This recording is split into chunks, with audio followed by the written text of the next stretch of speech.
Legacy of Crime.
Hello, everybody. What's up? Good to see you guys. I'm Jay with Guilty of Crime, and we're back. Today's Wednesday. We're halfway through the week, and you guys, this is a part 2 from yesterday. I did not get through talking about any of the latest updates when it comes to possible CPS taking their youngest, members of the family and the connections, the Facebook discussion group, and some new pictures that were posted that were brought to everybody's attention. It's called The Impossible Landscape, you guys. So there's a lot more in this case that I'm going to get in today's part 2. Tomorrow, I'll go ahead and cover the Scott Peterson case as promised. I know Scott Peterson isn't going anywhere for now. I did look up some of the DNA evidence, etc. So I'll stick to that unless there's some huge updates in this case. You guys do me a favor. You guys are supporting the channel. Hit the like button. It helps get in the algorithm. And I'm going to put the pictures up of the children and talk with you all. So hello, everybody. Good to see you, Lisa and Cheapskate. Anna, good to see you, my friend. Leanne. Tiff, thank you for being here. Mods, Tiff, Synth. Foxy probably will roll in soon. I know Carly's somewhere there. Antonia, you're very welcome. You guys are doing your part, and you can do your part by following some of these discussion groups. And, if you have anything to add to the case, certainly you guys have fantastic ideas. And, there's a lot of assumptions flying, a lot of different kinds of accusations. And, of course, there's going to be accusations, you guys, because we don't know where the children are. We don't know where missing Lily and Jack Sullivan are. We haven't heard much about the 911 calls. There was a forest fire we're going to talk about. CPS banning Daniel from seeing the child. Mom's social media disappearing and then coming back just to say she's single, you guys. I don't know what's going on in this case, but we do know these children are missing, and it's a sensitive case. Many people are taking it real personal because there's a lot of locals here that may know the area, may know the family. So you guys, let's all be sensitive to those today that might hop on here and be, heavily invested in the case. Under the Mystic Moon, good to see you. Good to see you. All right, so we're doing a part 2. Good to see you, Goldilocks, Randy B. I always love seeing you. I hope everybody else starts to roll in as I get into part 2 of the case. Good to see you, Edith and Krista. All right, guys, so let me just recap quickly. All right. The disappearance of Jack and Lily, 4 years old and 6 years old. You see them up on the screen. May 2nd. 2025. We're 12 days out. Today's May 14th, 2025. Jack and Lily went missing from their home in Lansdowne Station, Nova Scotia in Canada. Right. I'll show you an overview later of where their school is, how far out it is, how many things there aren't. So normally if there was an abduction or something like that, you would expect there to be some kind of freeway or highway running through or lots of stores, but there's not a lot out there, guys. And their mother, Malehya, reported hearing them playing in the morning on May 2nd, woke up again and they were gone. All right, you guys know the authorities launched an extensive search, deploying ground crews, helicopters, drones, and police dogs. People are asking if the cadaver dogs came out there, but I haven't quite heard. I haven't heard a distinction between the police dogs and cadavers. All right, now, despite 6 days of searching, you guys know officials announced the likelihood of the children being found alive is very low. Now, I have an update from Canada less than 24 hours ago. So the search is scaled back. They're continuing it. They'll talk a little bit about that. The stepfather or the mom's boyfriend, whatever you want to call it, Daniel Martell, has been cooperating with authorities. And you guys saw he requested a polygraph, a DRUG test to rule out suspicions. Now, police say they don't believe the children were abducted. Some family members urged the authorities to expand the search and have an Amber Alert, but that hasn't happened, guys. That hasn't happened, and I don't know why. All right. Now, Cheapskate says, I saw something that their town only had 100 people in it. It seems crazy, but everyone would know everyone. And Cheapskate, many times when crimes are committed, the likelihood of a crime being committed by somebody you know is much higher than it being committed by somebody that you don't know. So it is a small town. And if those children were abducted, maybe it's somebody that knows the parents' routine or knows what the access to the children are. I don't know what happened to Jack and Lily, and that's why we're here. I am going to go on to the missing Facebook page and direct you guys to go there to get updates. Mama Lutz, you're very welcome. I appreciate you. I appreciate all you.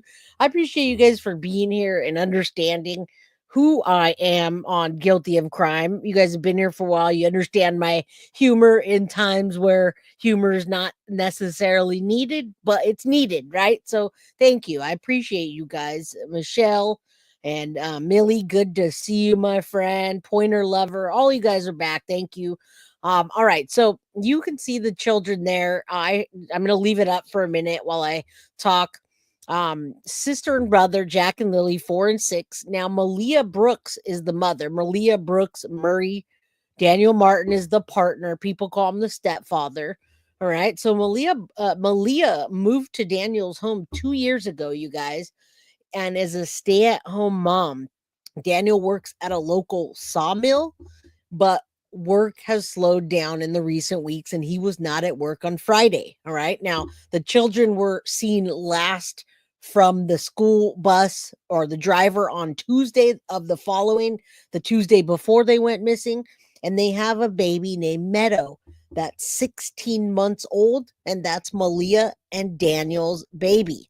All right. They have Cindy Murray and Henry Brooks, Malehya's mother and father. Christy Lee Tucker is Daniel Martell's ex-wife, the mother of the 2 other children that you guys saw in the picture yesterday of 5 children. All right. Now, the kid's bio dad, I'll quickly go over that today. Cody Sullivan. He's not in jail, but he's in and out. He has a record, and there's a lot of speculation about him. Okay. So this area is very rural. It's hard to say that for me. Rural. That's an interesting word. All right. They live on Daniel's mother and brother also live on that property. And you guys saw the camper they lived on. There's multiple cats and dogs in the area. We kind of talked about that yesterday. And we were wondering, are there dogs out there? Would the dogs be barking if the children were there? Gracie says, hello from the bushes. You must be lurking. All right. Hello, everybody. Good to see you guys. Thank you for being such good sports and knowing that this is a very triggering and sensitive case. So I appreciate that. Patty Ward, good to see you. Coincidentally, a backpack is also with the child. Yeah, this is crazy. I mean, this case is just one that you wouldn't want to happen. This is all of our worst nightmares, right? none of us would want this to happen if it happened the way that those parents explained. All right. Now, yeah, I'm going to show you that picture of the untrimmed area where people wouldn't be able to get in or out. So how did people get in or out, you guys? It's just, it leads to more speculation. What's up, Sadie's mama? Good to see you. Peanut butter, how you doing, my friend? Emily Jane, all you guys, yeah, thank you for hitting the like button, supporting the channel, sharing the video. I appreciate that. And we're here to get the facts as straight as we can, and then we can kind of speculate like everybody else is doing. All right. So Daniel Martin considers himself a stepfather, and that's why people call him that. Cody Sullivan, he tries to avoid child support, and the mother stated that when she woke up, I'm gonna get to this story real quick. She woke up and she says they were playing in the next room, which is really weird. All right. She immediately called 911, as she said in her statement, which kind of doesn't jive with the timeline. We'll talk about that today and try to clear up anything.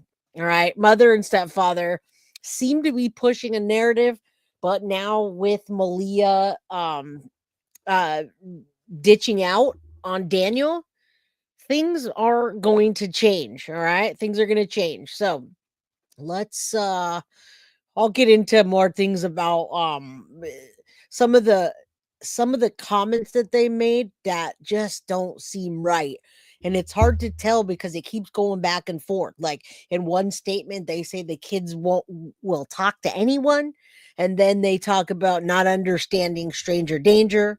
They'll talk to anyone, they'll go with anyone.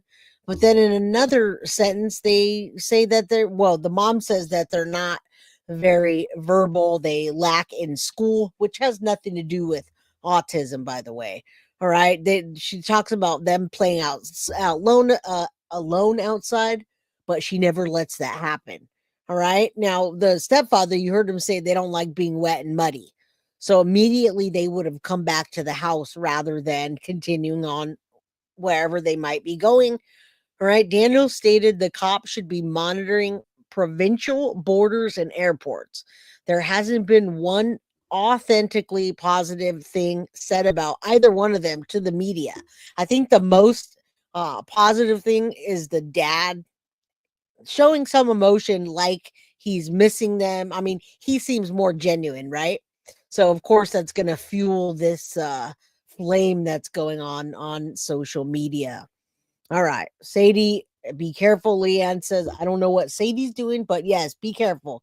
Please be careful. I do see that. Praying, driving home, having low blood pressure. Yeah, then nonverbal. Very inconsistent, you guys. And that's why I think the world is covering this, but I'm glad they are. Because if they weren't, there wouldn't be so much exposure about Jack and Lily in the small area, guys. It's wide open, but it's really a small area with not a lot of people. And yeah, he may be acting. We don't know. We don't know him. We don't know about any diagnosis. Nobody's ever talked about a diagnosis.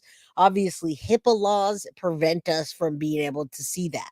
All right. Now, Liz says one statement that bothered me. Mother says kids cold, wet, dry, but considers them abducted. Yes, her statements, and we can spend a good hour going over those statements and things that she said. So we're gonna go over a lot of that today. All right, let me take this down, add this up.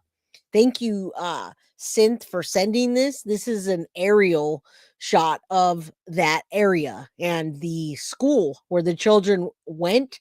Right, you can see Lions Brook there, Salt Springs, Bible Hill, and then there's the elementary school that they would attend. There's not really anything out there, guys. There's not really anything out there. And there's not a lot of traffic that would just be able to pick up two children and keep trucking without anyone noticing. All right, good to see you guys rolling in. MM Clar, how you doing? Rosie, good to see you. All the mods, thank you guys for being here. All right. So you guys see that there's not a lot out there to really say that maybe someone came from that area. This is not like Florida in the Madeline Soto case where you see a light after a light after a light that has cameras. There are no cameras out there. And I was wondering why when this first started. I was wondering why nobody had cameras on the outside of that house whatsoever. You would think being out there in an area like that, you'd want to know who's coming, who's going, who's there, what the children are doing, what anybody's doing, right? Now, you say it's your understanding that the mom and dad suspect autism, but no mention of professional diagnosis. Absolutely, and that's what drew a lot of the us to this case is because they threw that out there right away. They like that was one of the first statements they threw out autism and their speculations about it based on them not learning that fast in school. Now, I don't see how the two of those correlate at all. All right. And thank you, Jen's a Gypsy. I appreciate that. All right. So let's take this down and I am going to let's go over this Facebook real quick because I'd really like you guys to join in on this yourself. You do have to request to be in the missing Jack and Lily Sullivan uncensored discussion. I see Tiff is in here. Tiff is our mod, one of our mods. All right. So you guys should go over there into that Facebook group. I will drop a link if I can below. Sometimes, it doesn't let me drop links to you guys, but here we go. Let me drop a link. Yeah, I see you over there, Tiff. And yeah. All right. So only me, baby. We just got started with a few speculations, back to the basic facts, and now we're going to go to the updates. We do not see any diagnoses of autism. It's all speculation by the mom, and she correlates that to them learning in school, you guys. I don't see how that correlates at all. All right. Yeah, definitely neglect vibes, and you're going to see that. A lot of times people use autism um, as a way to describe a child that's being abused or neglected. All right. Now, Don, you say in Canada they won't make a diagnosis until they're at least 5 years old. So that's good knowledge for us to know here in the United States. I had no idea. Thank you for letting us know that. All right, so guys, go over to Missing Jack and Sullivan uncensored discussion. There's 2.5 thousand members, and there were some new pictures in here that I saw posted. Okay, so let's take a look at this. I see judgment and hate being spewed at the mom online. I see people casting judgment. A lot of people are sensitive about this. So we got to watch what we say about people when we're speculating, right? We don't want to speculate too hard, but we do want to say she's very suspicious. She's very suspicious in the fact that she deleted her social media and then went back on social media to break up with her boyfriend. Why do that? Why go on, delete your stuff, and then bring your profile just to say single? Now, I'm going to show you the spring cleanup and the area that is suspicious about those bushes because bushes and trees and terrain, people aren't going to go in or out of there. Shelly, thank you. I appreciate you today. We've got a lot more coming. This is part 2. So, the information that I did not get to yesterday, I will get to today. All right. Thank you guys again for being here. All I'm saying is, I don't know who that is, but this cleanup line that was posted, supposedly a terrain that was cleaned up, they're saying nobody would get in or get out of that area, right? And it's been like that for quite some time. Yeah, that's definitely a word thrown around too loosely. Ali Callie, what's up from St. Louis? All right, dumping the boyfriend isn't going to help the mom now. Right. So why do that? Why go on and do that and make a spectacle of it, right? All right. So these pictures are very significant to locals, you guys. This is a picture of the terrain that's really dense, really hard brush to get through. Nobody's going in and nobody's going out of there easily without getting a cut, a scratch, bushes, even getting through it, and nothing looks disturbed. So these pictures came up today, and that's why this is one of the reasons why I wanted to hop on here and go over this. I saw Sweetie Pilo go and show these. She did a quick video of these, and I said, I need to take a look at this. So, I mean, we're looking at this up close, and you can see if somebody were to travel through here, you would have broken sticks, leaves moved, broken branches, leaves, you would see some kind of disturbance in that dense area, and that is not. Now, this is normal for them. Living there must be hard. Some people, it's not hard. Some people live in areas like that, and it's typical.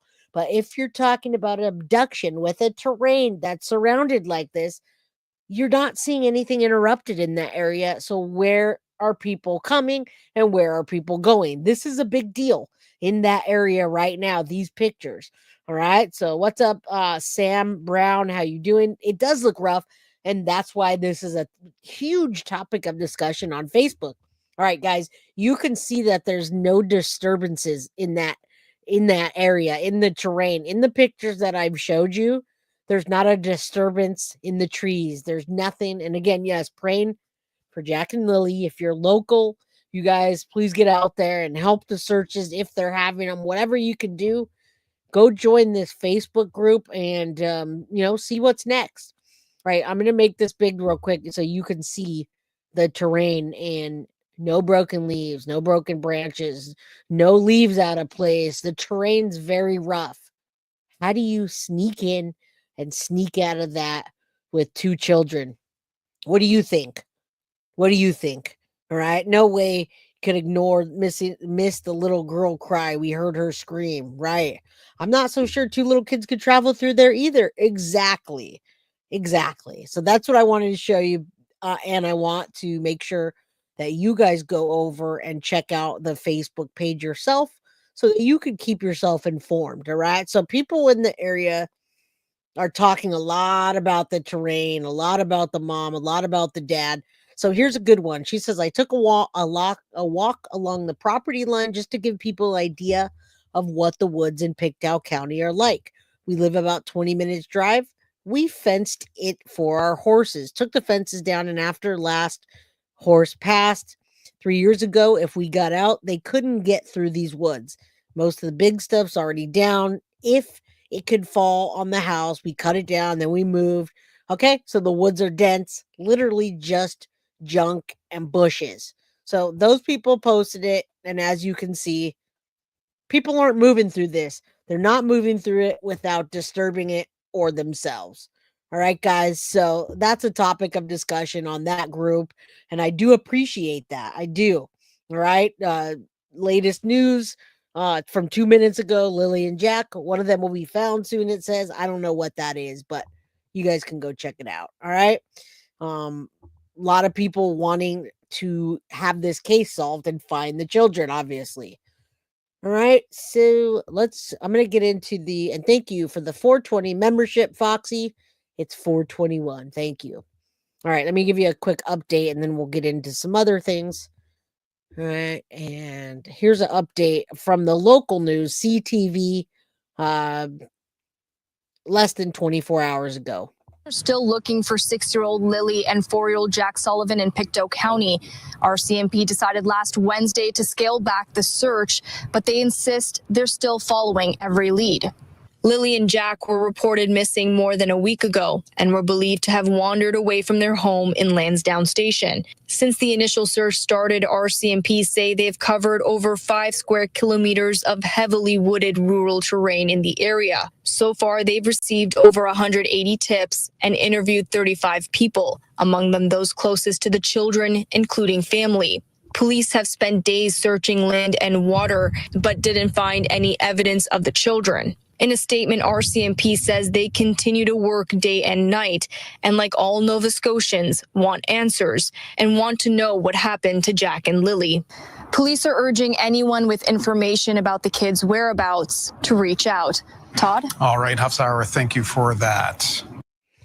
So we hope this stays in the media, obviously. We hope it stays in the media. We hope you guys share. We hope you stay tuned and that we commit to this, right? So I'm going to quickly go over the biological dad. That was a topic of discussion yesterday. A lot of rumors about that. Let me just play a quick clip.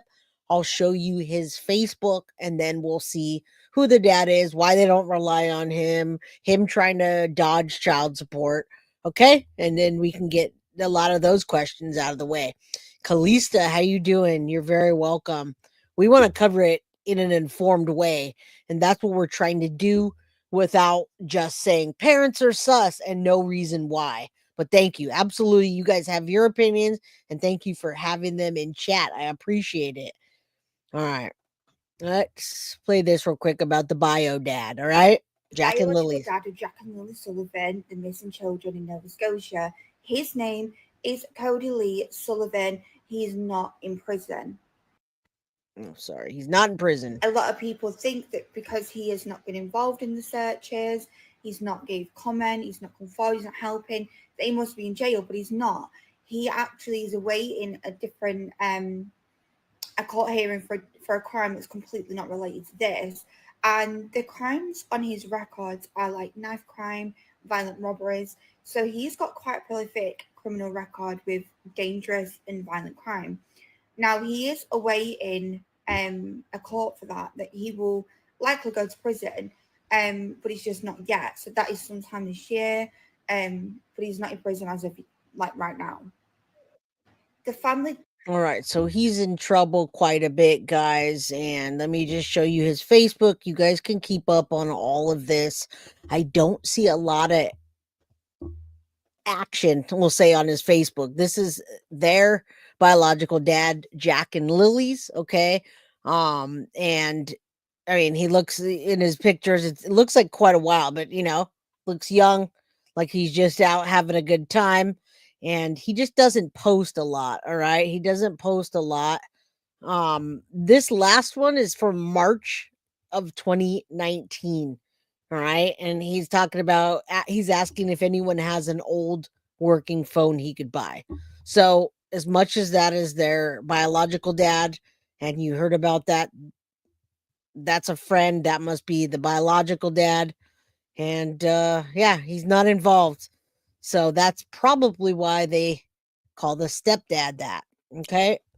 All right. Let's go on to I want to talk about a safety analyst that is on the search for the children and catch up with you guys. Yeah, definitely possibilities.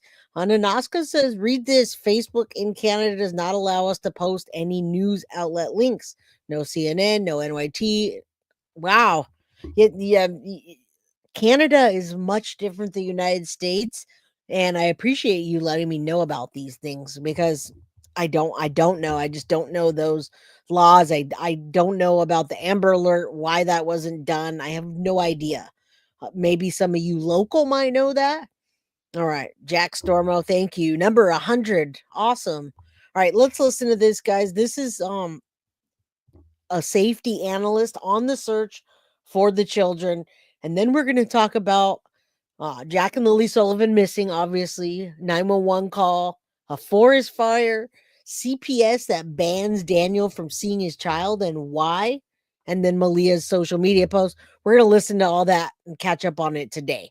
It's what I missed yesterday.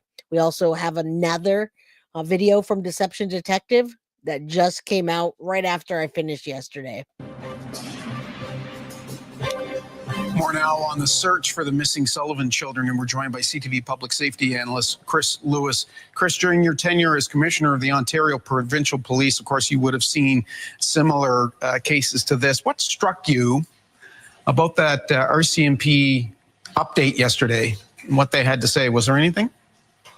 Yeah, absolutely there was, Todd. And I saw many searches throughout my careers for all ranks across. And I do got to say, thank you for putting that, Julie Diggs Justice, because your speculating is correct. They are, when I say they, law enforcement or RCMP is holding back a lot from you guys, from me, from the public, and they're concentrating on and spending a lot on not only research, but talking about missing children, what happens next. They're saying that there's very low, it's very low that we're going to find them, like statistic wise, that they're not going to be okay and they're not going to be found alive. All right, thank you for filling that out. RCMP operates as municipal. All right, let's listen to this. This means a lot. This means a lot to children in Canada and to anybody that hears this that wants to know more about this case. This is a really good clip. the broad expanse of Ontario, and many of them ended well and many of them didn't. This is a heartbreaker, absolutely. But what struck me the most, I think, is that I left it with a feeling that the RCMP know more than they're telling us. And I get that. Yep. You can't tell the public everything. And the detective staff sergeant, I believe, the major crime fellow, said it very well. I just can't tell you certain things right now. Well, if there's Yeah, and I do wonder, since it's almost coming up on 2 weeks in a couple days, if they are going to point at a person of interest. Again, I don't know how Canada works. I don't know if they're going to hold that back for a while and then build a case or what. But they have suspicions, but they're still not calling it a crime. And yet somebody knows something. I mean, what's the likelihood, you guys, that somebody drove into there, they drove back there, and they took the children? Think about it again and think there was some partying going on there the night before, I believe, and they said that nobody saw the children. Where were the children then? Did they get taken that night when there was a party? What's more likely? They got taken that night when there were people there, or the next day when nobody was there? Yeah, a lot of people do. Yeah, I think the partying is not just a suspicion. I think they were having a party and nobody saw the children. Certain things you can't tell, then ultimately there's leads they're following up, in my view. Okay. Who, when, where, and why is another issue, but they're on to something. We heard they don't think the siblings could be alive. Was that something of a surprising admission? It was an absolute shock to me, to be honest, because I'm thinking after 5-6 days, there's a good chance they're still alive. The weather hasn't been that bad. I've seen searches where people have been 2 weeks in the bush under horrendous conditions. One man was legally blind and still alive. So you just never give up. So to make that statement also makes me think that they're suspecting something more than a couple of children lost in the bush. Okay. The RCMP said there are spots they want to revisit. What does that tell you? Well, it tells me they're obviously, as they said, there's places they want to research. So, but where are those places? Are they within the area they searched? So are they going back to some specific dense areas to have an even closer look? Because, quite frankly, in dense bush, you could walk by a child and not see them. And that's the sad reality of it all. So is that the plan, or are there? So this does give a little more insight to what RCMP is thinking, probably. I mean, these people know them better than we do. Kalisa says, theory, what if the kids were bored, hungry, tired of playing alone? Lily got her brother and her backpack and started walking to the bus stop, but something happened. Could be. I mean, that could be. Unfortunately, there are no cameras. There's nothing to say, okay, people were traveling on this road and nobody's come forward to say they saw them, right? I think the children, and I have high suspicion as well, that those children disappeared before the parents called 911, and not just 2 hours before, okay? Not just 2 hours before. There are too many other suspicious things. Nobody saw him at the party. A bus driver hadn't seen him since Tuesday. They called into school for 2 days because of a cough. All right. Let's listen to what they have to say. Or other locations that they want to search within some other area, but not kind of an expanded search through that dense bush. We heard that major crimes is involved. Should that tell us anything, or is that sort of de rigueur? I think it's standard that investigators be involved in parallel with any search, particularly of children, not a lost hunter, but 2 children that shouldn't be in the bush. There'd be a search or investigation to say, was there some neglectful thing? I'm not suggesting there was. How did 2 little children get into the bush? Or was it something else? Was there a crime involved? Were they taken by somebody known or unknown? Et cetera. And there's all kinds of... Yeah, we don't know that. Thank you, Scarlett. We really don't know much about these people at all. We don't see anything coming up in a background check. We can't say really anything. We know that Lily and Jack Sullivan went missing. We can say that the parents that were responsible or are responsible for the children are acting suspicious, especially the mother.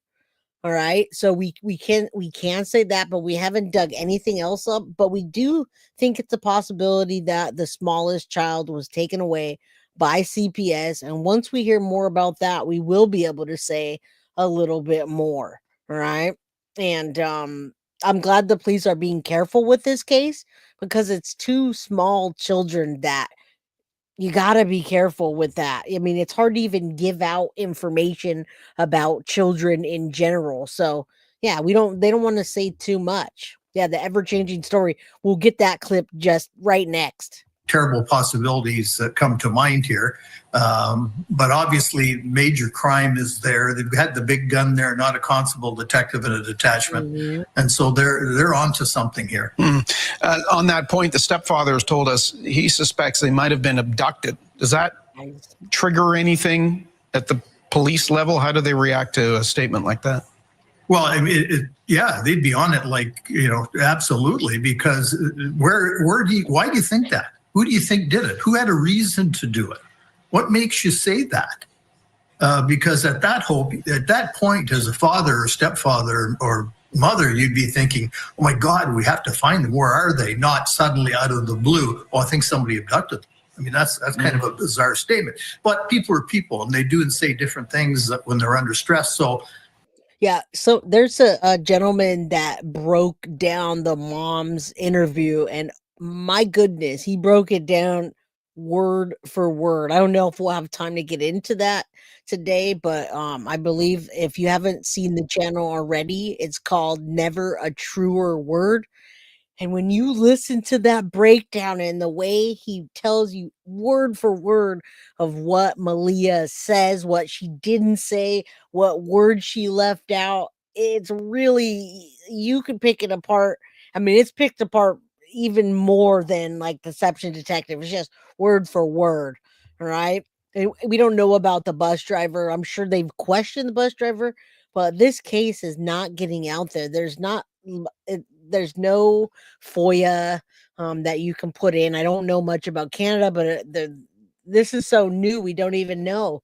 We don't know what information the police have that we don't. Nobody's talking about the bus driver. The bus driver's not talking to the media. All right. All right. Let's finish this, and then I'll put on the clip of the mom. It's certainly a red flag, but ultimately, what does that mean in the big scheme of things? Who knows at this point? Yeah. We heard police say they don't think the children could have gone too far, certainly not beyond that search area. My thoughts there, Todd, are that these are trained searchers in physical shape and proper equipment and clothing on, and they struggled to get to a certain point over a number of days. So in their minds, at the very least, they're thinking those kids could not have got further than point X. So we're going to go back and research. But then again, of course, there's the investigative piece, and we don't know where all that's going. But there's more to come in the next few days, I believe. Public safety analyst for CTV, Chris Lewis, always good to have your insight on these kind of things. We appreciate it.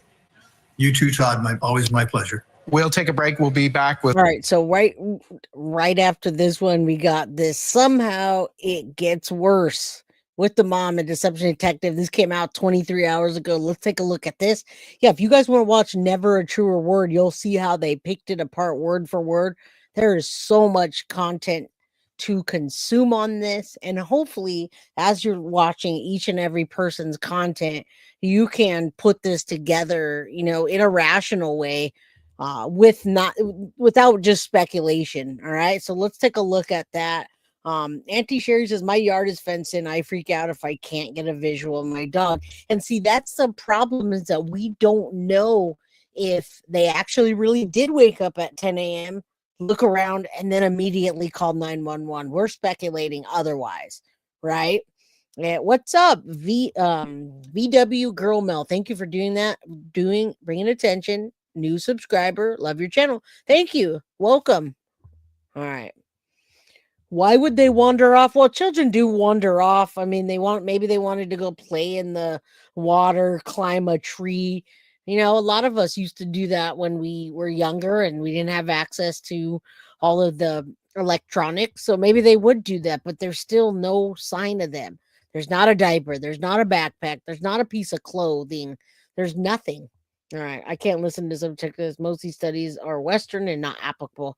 No problem. If you guys don't want to listen to that, yeah, then trigger warning. If it's not something you like, not the content for you, then we'll see you on the next one. All right, let's watch this real quick and then we'll talk about CPS, 911 calls, forest fire, all that. Still around both this investigation and this mystery around what happened to these two young children. RCMP announcing they've scaled back their search. They said they're going to be circling back on areas that have been looked at before. So what does that tell you, this move signal at this stage of the investigation? Well, yeah, thanks for having me, Anne-Marie. There's a couple of things at play here. Either the police know more than we do, which is quite likely.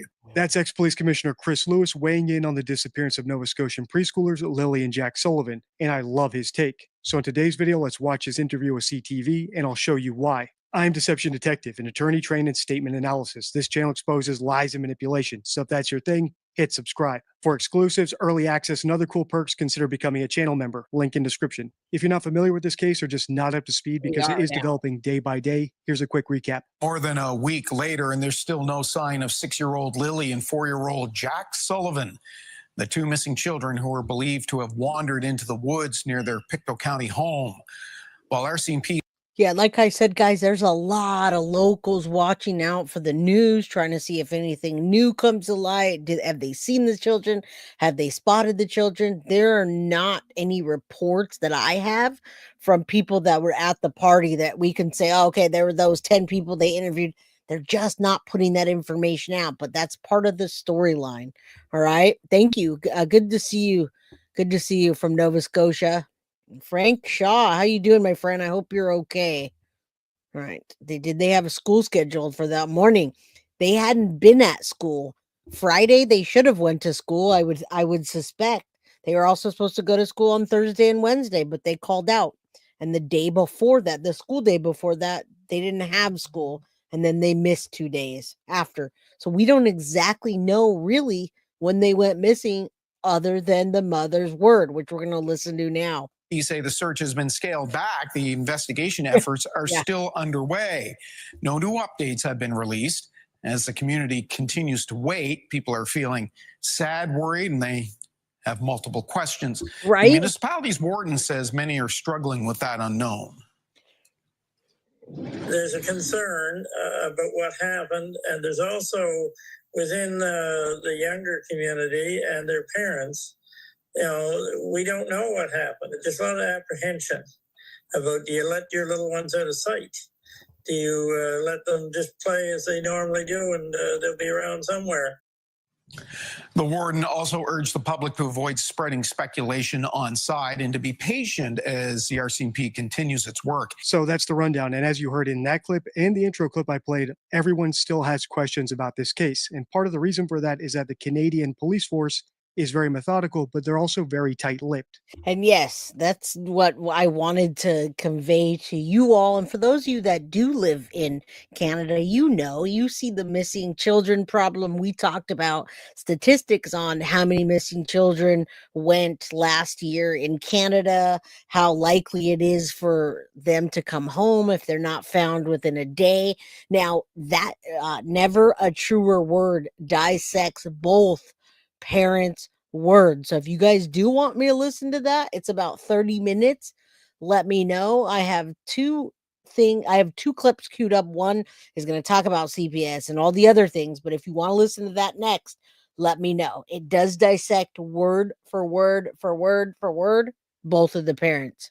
And it's not like Deception Detective. It's literal. And I appreciate that strategy. So there's just one last thing I want to show you before we grab our deception decks and start analyzing Chris's interview with CTV. And that's a clip from my last video in this series with my biggest question about this case at this point. Because as far as the comments on that video go, I got lots of conflicting information. And I even got conflicting information from Nova Scotia's official website. Anyway, here's the clip. She has no phone reception, but she does have photo of the two kids. The 6-year-old is the girl, I believe, and she's wearing pink. The 4-year-old is wearing some blue dinosaur boots. The drone operator is still on scene with the mom. So this is a Canadian case, so it might be a while before we get that 911 call audio, if ever. But based on the clues that we have here, we can deduce that the mother did not have enough reception at the house to send the police photos of her kids, which makes me wonder if she had enough reception to call 911 from the house. Or did she have to drive somewhere else to do that too? If you've been here for a while, you'll know that it's never a good sign when the parent of a missing child takes a long drive right after calling 911 or before calling 911.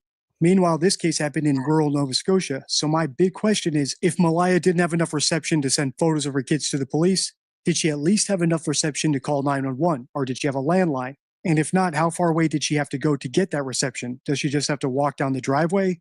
Or does she have to drive a couple miles? And if it's the latter and she has to drive a couple miles to get reception, is there any way to track that drive? Do we know she only drove to where she got reception?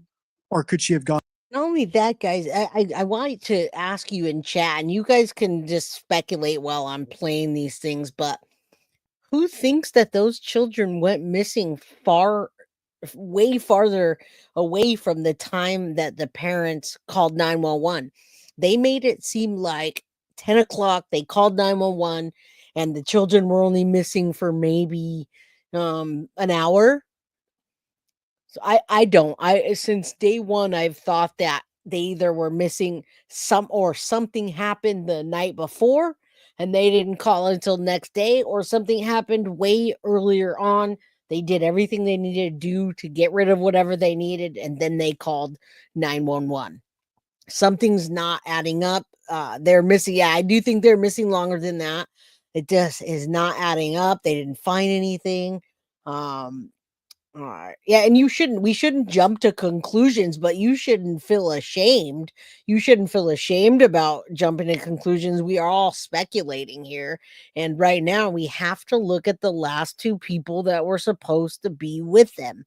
All right. And yeah, I don't want to yesterday people were really sensitive, so I want to make sure that for those of you that are sensitive, we're not, upsetting you, because we're talking about two young children that went missing. So we don't want you in chat being upset about anything. If you're upset or you're triggered, you probably shouldn't be here, right? All right. Let's keep going. Gone way farther in order to hide little children. Anyway, that's my biggest question about this case, among many at this point, because I never like seeing the parents of a missing child take long drives before or after calling 911.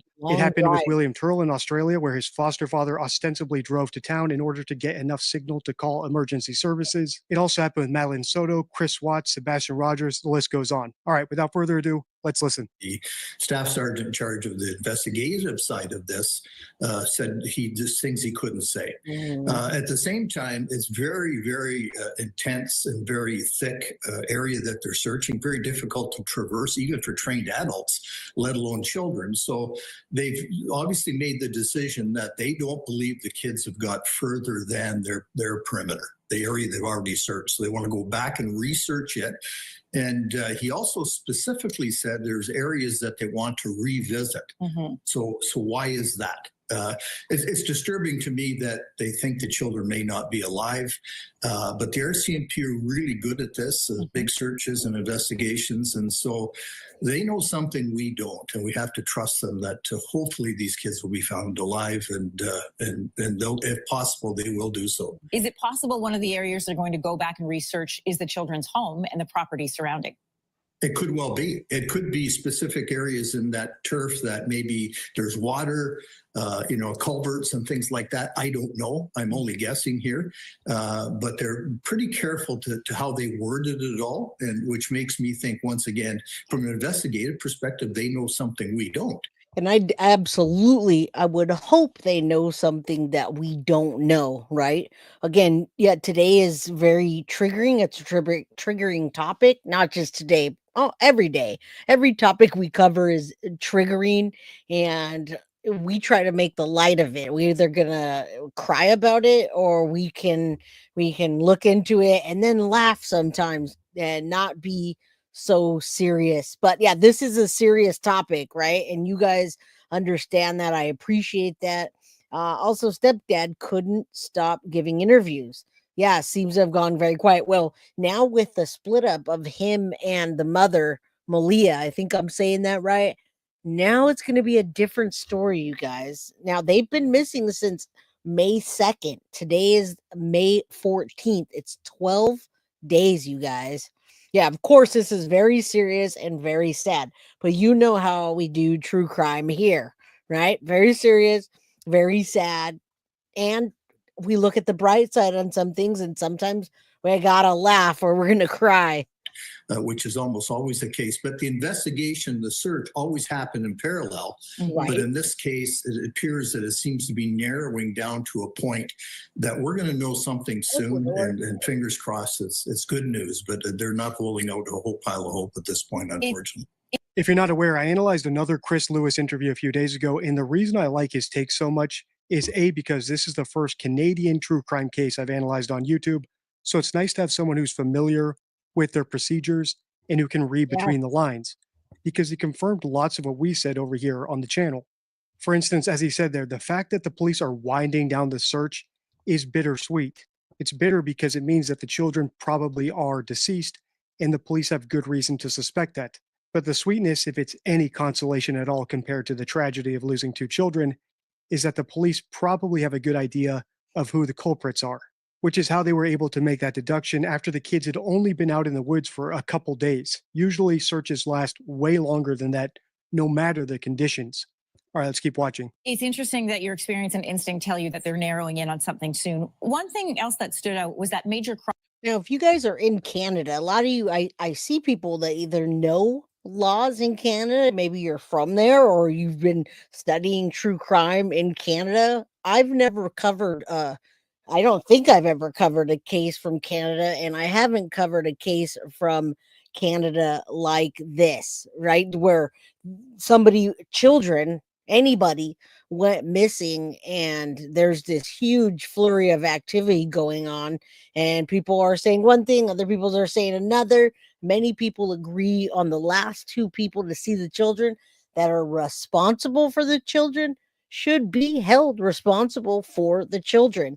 But in Canada, how does that work? Do they usually keep pretty tight-lipped until something big comes out? Maybe they find DNA, maybe they see blood somewhere, maybe there's so much blood that they realize the children are alive, or they find something. How long are they going to keep that for? Is the speculation going to be swirling around for 2 more weeks? How's that work there in Canada? All right. Crimes is still part of this investigation. They were at that press conference on Wednesday. What does that say that this is a search and rescue / search recovery, but also that major crimes is involved? Well, major crimes would always be involved with missing children because either they're lost, which is certainly what they've been hoping to be the case, and then find them alive, or they've met with foul play in some way. And there's a couple of different avenues that could go, either a stranger abduction or someone that is known to them. And so major crime would always be following that up until they really have proof one way or another as to what's happened to these kids. So that's. I mean, I feel like so many cases we jump to that conclusion, right? We jump to that in the Maddie case, in the Sebastian case, almost any case. Lauren DeMallo, we talk about trafficking, etc. I don't know about that. Especially in this area and the circumstances that have fallen on this case. Children being gone for a couple days, them having a party, the kids could have gone missing during the party or days before that. Something could happen. I don't know. I just don't see it being some organized crime that took these 2 children rather than, why not take the 2 children and the baby? Why? I don't know. Is that a thing in that area? Is there a big is it like Florida where there's a huge trafficking problem in that area? I mean, people are being really sensitive and they want us to be sensitive about it, but I gotta say, those parents are were responsible for Jack and Lily. Why aren't we holding them responsible for Jack and Lily? Why is the mom out there doing whatever she's doing? And did they take the baby away from CPS? Did CPS take the baby away? I don't know. We're going to speculate that they did. That's what I heard. That's not uncommon at all. Stranger abduction, familial abduction, those are both possibilities, but a far more likely possibility is simple neglect. Yes. The parents were either high or stoned, the kids wandered off, and now the parents are lying about what happened because now many people for some reason got really disturbed yesterday when I said what deception detective said, neglect, and they were just high, or I don't ever use the word stone, but they were high and neglecting their children. They walked off, something happened, or they neglected the children and something happened while neglecting the children and they got rid of them. All right. So I said that yesterday and a lot of people were on the attack. Usually the most simple explanation is the explanation. When you start getting into these huge conspiracy theories, that's not always the case unless you have all those details. I do think it's absolutely some form of neglect. I mean, we're holding parents responsible for school shootings because they have the GUN in the house. Why aren't we holding parents responsible when their children go missing from their own house? They know how neglectful they were. It's also possible that the parents' neglect led to the kids dying. The parents discovered the dead bodies and hid them because they knew that they would be punished for it. That's actually what I think happened in two of my most popular series, the Madeleine McCann series and my John Bonet series. In other words, the parents didn't deliberately kill the children. They're still genuinely sad about the deaths, but they covered up the death in order to spare their other family members from consequences, whether it's punishment or, if they're vain enough, shame. Police said that the likelihood of the children being alive was very low. That stood out to me, and you mentioned it as well. When one officer was asked at how they arrived at that conclusion, he only offered scientific methods. What does that mean? Well, based on probabilities, previous searches, a lot of data that's been gathered over the years, and just experience of these searchers and the search masters, they made a determination that they don't think these kids could have got out of where they are. So that being the case, and have the fact they've been all through there, and some weather issues, although the weather's not all that bad, they've determined there's no way that they could be alive in their view. And we do call it Summer Wells. I've been calling it Summer Wells 2.0 because I did look at the safety of the yard. We looked at it from an aerial view. We looked at it close. We looked at the things that children should be around or be exposed to. And a lot of people didn't think that it was fit to have, we're going to say 5 children because stepfather has 2 and they have a little one and then those 2. Would they have been safe if they just got into the yard, or could something have happened to them? Mom knows where they are. That's why she left so easily. Yeah, a lot of people are saying that they're giving off bad vibes, that they're giving incomplete stories, that they're changing their stories. Which is very sad. But at the same time, I've seen searches where adults have been missing for weeks in similar weather and found alive. So you can never say never. And the fact that they're leaning that way causes me even more concern. One last question for you. The parents say they believe the children were abducted. Police say they don't have any evidence to suggest that. So then what options are left? Well, why are the parents saying that? It would be the first question from the investigators. What makes you believe that? Because if they are, then the police want to know that. The stepfather said very clearly he's been offered he offered to have polygraphs, and he's given them everything. So there's quite an investigation going on around the family. I'm not suggesting there's anything untoward there, but police are obviously following that part of it very closely. If you've been here for a while, you probably figured out my biggest reason for liking Chris Lewis's take about this case, and that's because he thinks it's a giant red flag when the parent of a missing child pushes a stranger kidnapping theory when there's no evidence of a kidnapping. In my first video in this series, I hope I'm wrong, I analyzed Lily and Jack's mom, and that's what immediately stood out to me. So click the playlist on the end card if you want to watch that analysis, as well as my analysis of the quote-unquote stepfather's offer to do a polygraph. All right, so we watched a lot of those. This came out right after. I'm going to go over some of this, and then I will do Never a Truer Word with you guys so we can dissect word for word, and we can talk about it here. Just hang in there, you guys. We have 280 people in chat. Do me a favor, hit the like button. If you're new here and you haven't subscribed and you haven't hit the notification or all notification bell, please do. I see a lot of people in chat in green, so I appreciate that. If you have the means to get a membership, gift a membership, ship, PayPal, Venmo, or Cash App below.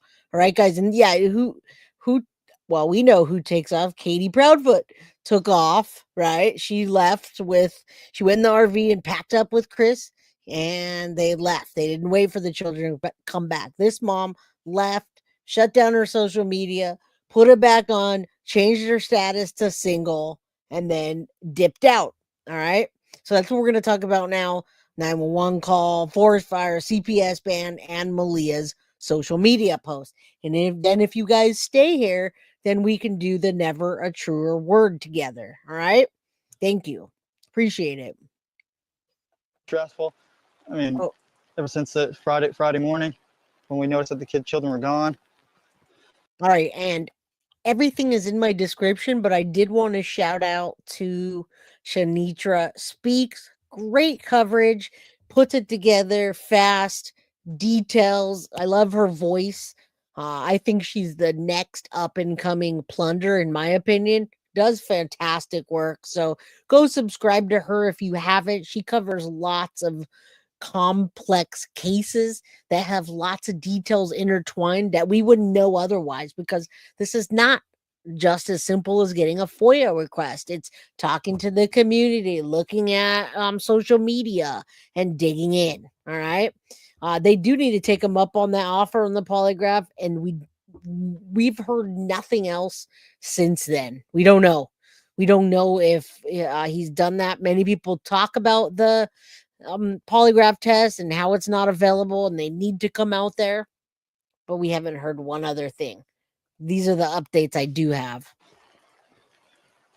Immediately jumped in the vehicle, surveyed all the areas, many dirt roads, many culverts as I could, and waited for the police to get there. Beside us, and I was drifting in and out of sleep, and they're not the type of kids that we tell them not to go outside on their own. We always make sure that we're out there with. There's been some additional information that's come out in Lily and Jack Sullivan's case, primarily around their biological father, their mom's social media presence, her relationship status, conflicting details about the kids' communication, and a potential fire that some on social media believe may be connected to their disappearance. In addition to this, there's other information that I want to cover as well.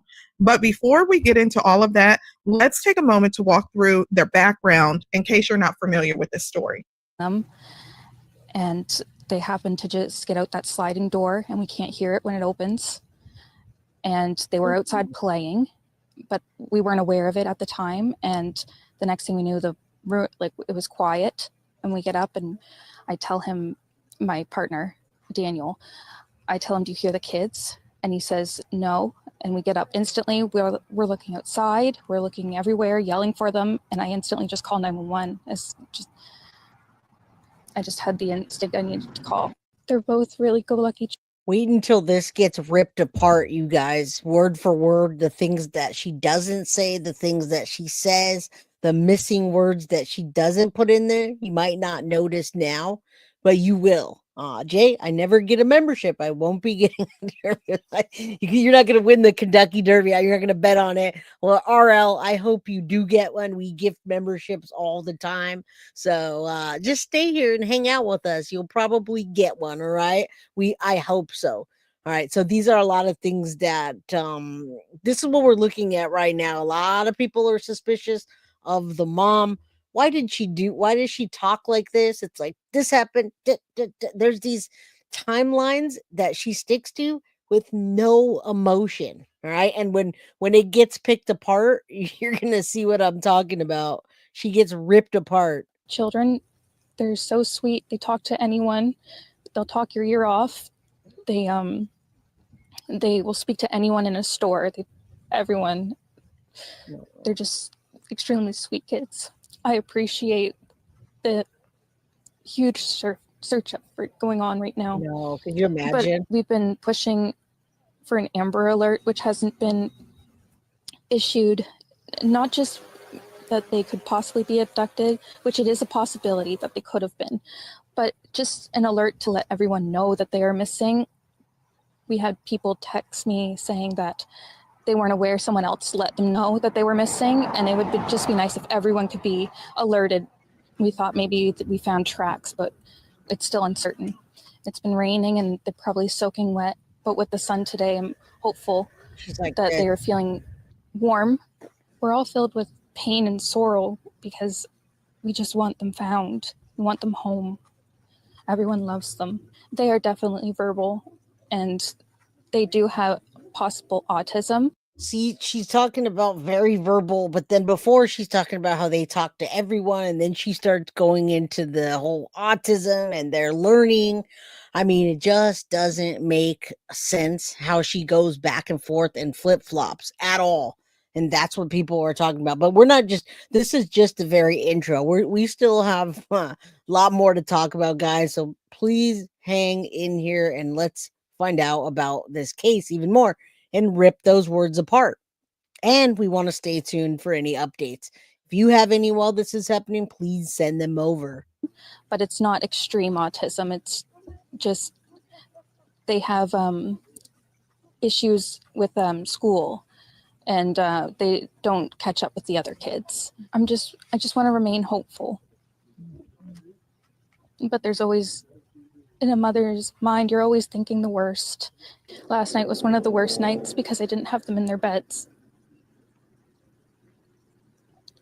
And I don't want to go through that another night without them.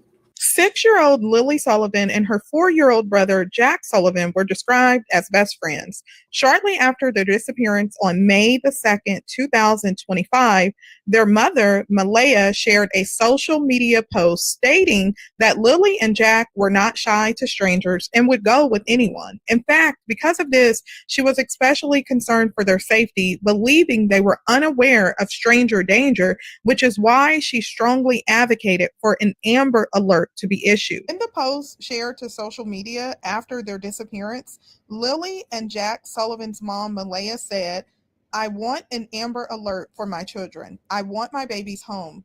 My children are not shy to strangers and will go with anyone. They don't understand stranger danger at this point. They may have been taken. Please send an Amber Alert now." Now, many have wondered why Malehya may have went to social media stating that her children were not shy. Okay, if you're following my channel for the story, then you know that Right now, yeah, the reason she brought this up is because it's a huge discrepancy in one, they're not shy, and then the next she talks about how much they function. All right. Again, we're gonna go through this word for word. I just want to get some of the updates out. We don't know any of this right now. We're speculating, and we know that the parents should have had them under their watch. They did have them under their watch, technically, and they're missing. All right. All right. I shared a previous social media post from the aunt. This is why the mother, Malehya, felt compelled to speak out about the children not being shy and being very talkative, because the aunt, who we now know is the aunt on their biological dad side of the family, she made a social media post. Now, all right, so this is the video where she screams. So you guys, if you guys need to back up, this is Jack's second party. It's a good possibility that is the inside of the house. It looks like it could be a trailer or, mobile home that they have outside. All right. All right, let's keep going. We don't know why they didn't teach them about strangers. Maybe that area is, such a close knit family on the property. I don't know, but it feels like when she says that the children don't know about stranger danger, it sounds like she's giving an excuse for why they might be missing. A lot of things sound like she's giving an excuse. This post was made on May the 3rd at 1:02 p.m., which would have been one day after the children were last seen around 10 a.m. on May the 2nd, 2025. And the post is here on my screen that she shared, and it stated, right. Children still not found. Jack, 4-year-old male, Lily, 6-year-old female. Okay. Now, this is the part here that you need to pay attention to, because she stated, both children are nonverbal. It was initially believed that they wandered into the woods, but still no location or traces of them. We are starting to believe that it may be an abduction. The police have yet to put out an Amber Alert, and we are requesting for all public to share and boost this post.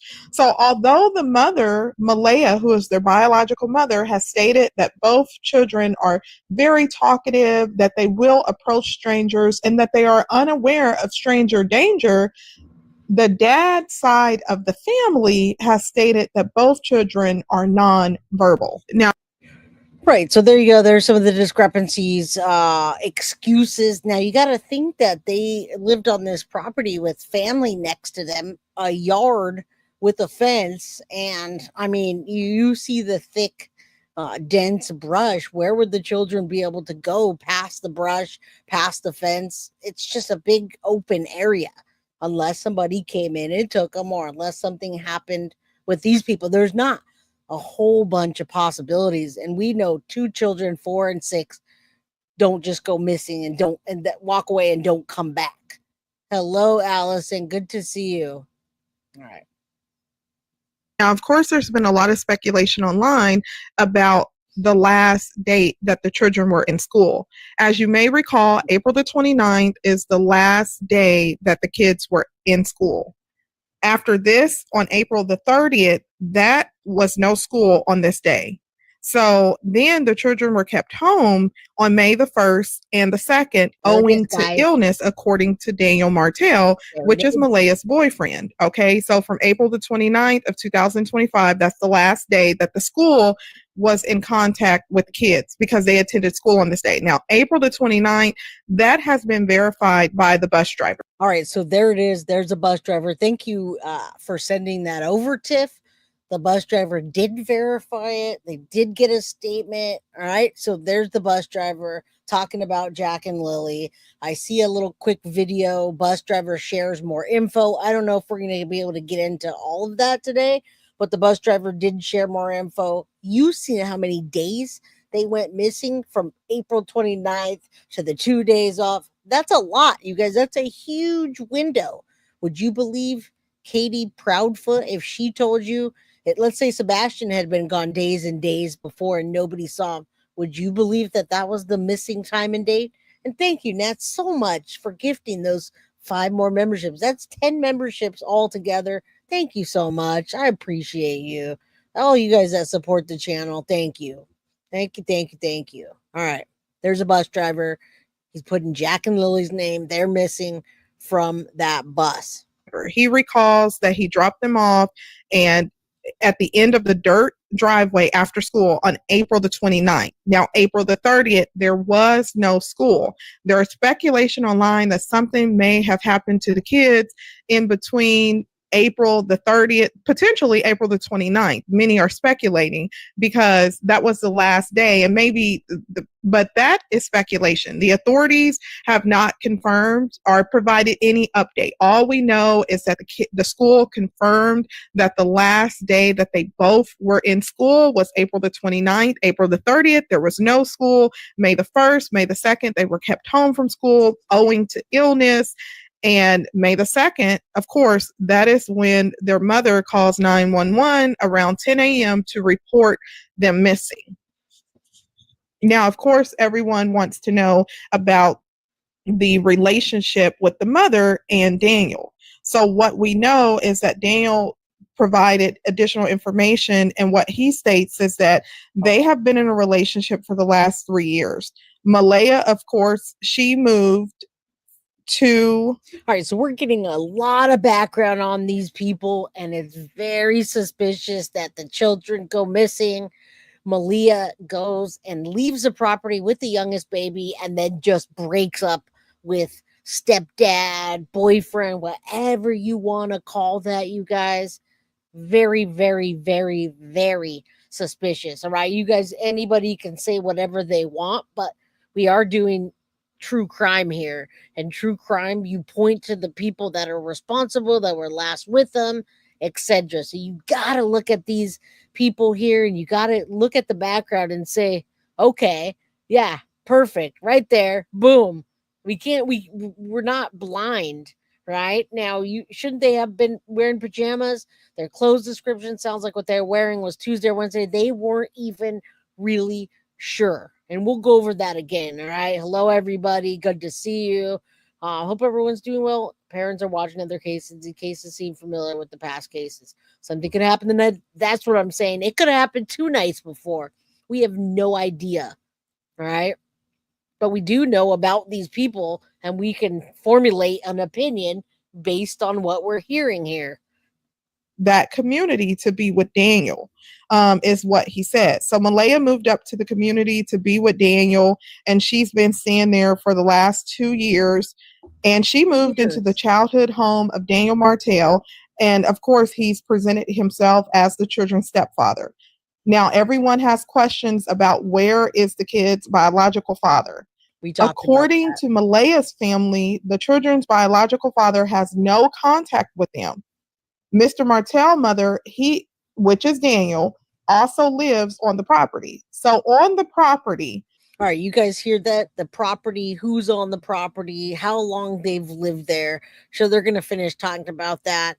It is Daniel's mother that lives on the property, and they call it in the dilapidated camper, right? With multiple cats and multiple dogs, you guys. Where were those dogs when everyone needed them to bark, right? So you guys see who was living there and how small of a space that it is, even though it's a large space outside of the fence. I mean, it gives you a good idea of who is there and what may have happened. You have Daniel Martell, you have Malehya, the mom, and then you also have Lily and Jack. And then, of course, Daniel and Malehya share a baby together who is 1 year old. So they all live in a home together on that same property. Daniel's mother and his brother live on the property as well. As far as now, a lot of people look at this property and you see all of the things on that side of the fence. There's a bunch of wood piles, possibly metal down here. You could definitely hear somebody that walks out there. I feel like there'd be some kind of creaking sound. I don't know what the inside of this place looks like, but even in the yard, I feel like without supervision, these children could get hurt on any of this.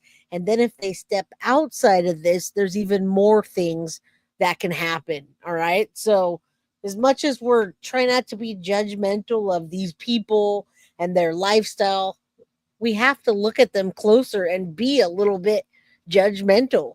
Right now, they have 5 children in this picture. There's 2 here, 3 here, 4 here, and 5 here. 2 are his children from a previous relationship.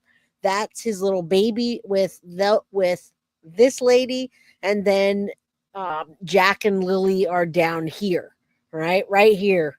There's Jack and Lily, his 2 other children, and the child that they have together. The mother or brother saw the kids on the property that day or after April the 29th. Again, the police have not officially released anything to confirm that.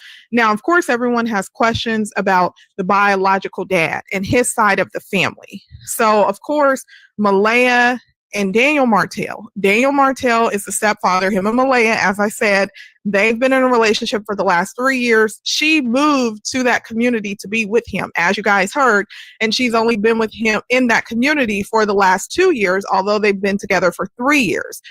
Now, Daniel Martell has said that Malehya has moved. She's packed all her belongings and she's left. She just moved to another community, but she has. Right, there it is, guys. She packed up and left, right, after the children were missing. And I think that's the comment of the day, the bishop. I'm only judgy when people lose their children and act suspicious, right? We all follow true crime here. And you don't tell me when you watch a Dateline episode that every single person that comes across the screen you're not suspicious of. But then you get 2 people that have lost their children and highly suspicious. You're allowed to be judgmental. All right. I think that is absolutely the I'm going to say that's the comment of the day. Definitely Leilani vibes. Definitely tries to strut her stuff, use her sexuality to get what she wants. And she does. She does. All right. Yeah. And this, being poor, correlating someone being poor and not having money to cleaning up your property and making it safe when you have 5 children at one time. That's 2 different things. All right. Nobody's saying anything bad about somebody that doesn't have money. You don't have to have money to clean up your yard and make it safe for children. All right. hasn't left the state. She's still there, but she's no longer with Daniel. In the middle of a press conference, she left. And Daniel said she's blocked him on social media and she has not been in contact with him. Now, in addition to this, Malehya allegedly logged onto her social media account today. And right here, what you see is a screenshot. Now, this is Malehya's social media account. It's alleged that she activated her social media account. She accepted some friend requests because at first she had this number of friends and now it's increased to this number of friends. Now, after she accepted more friends, then she also changed her relationship status to single. This aligns with what Daniel said, which is that she's blocked him. She's cut off all communication. Now, her mother, as I've told you guys before, have came forward and said the police have told them not to be in contact with the media doing news interviews. And I know there's speculation online saying the police wouldn't tell you not to do news interview. Drop your thoughts below and let me know. Drop your comments below and let me know your thoughts on this. Now, we have seen in past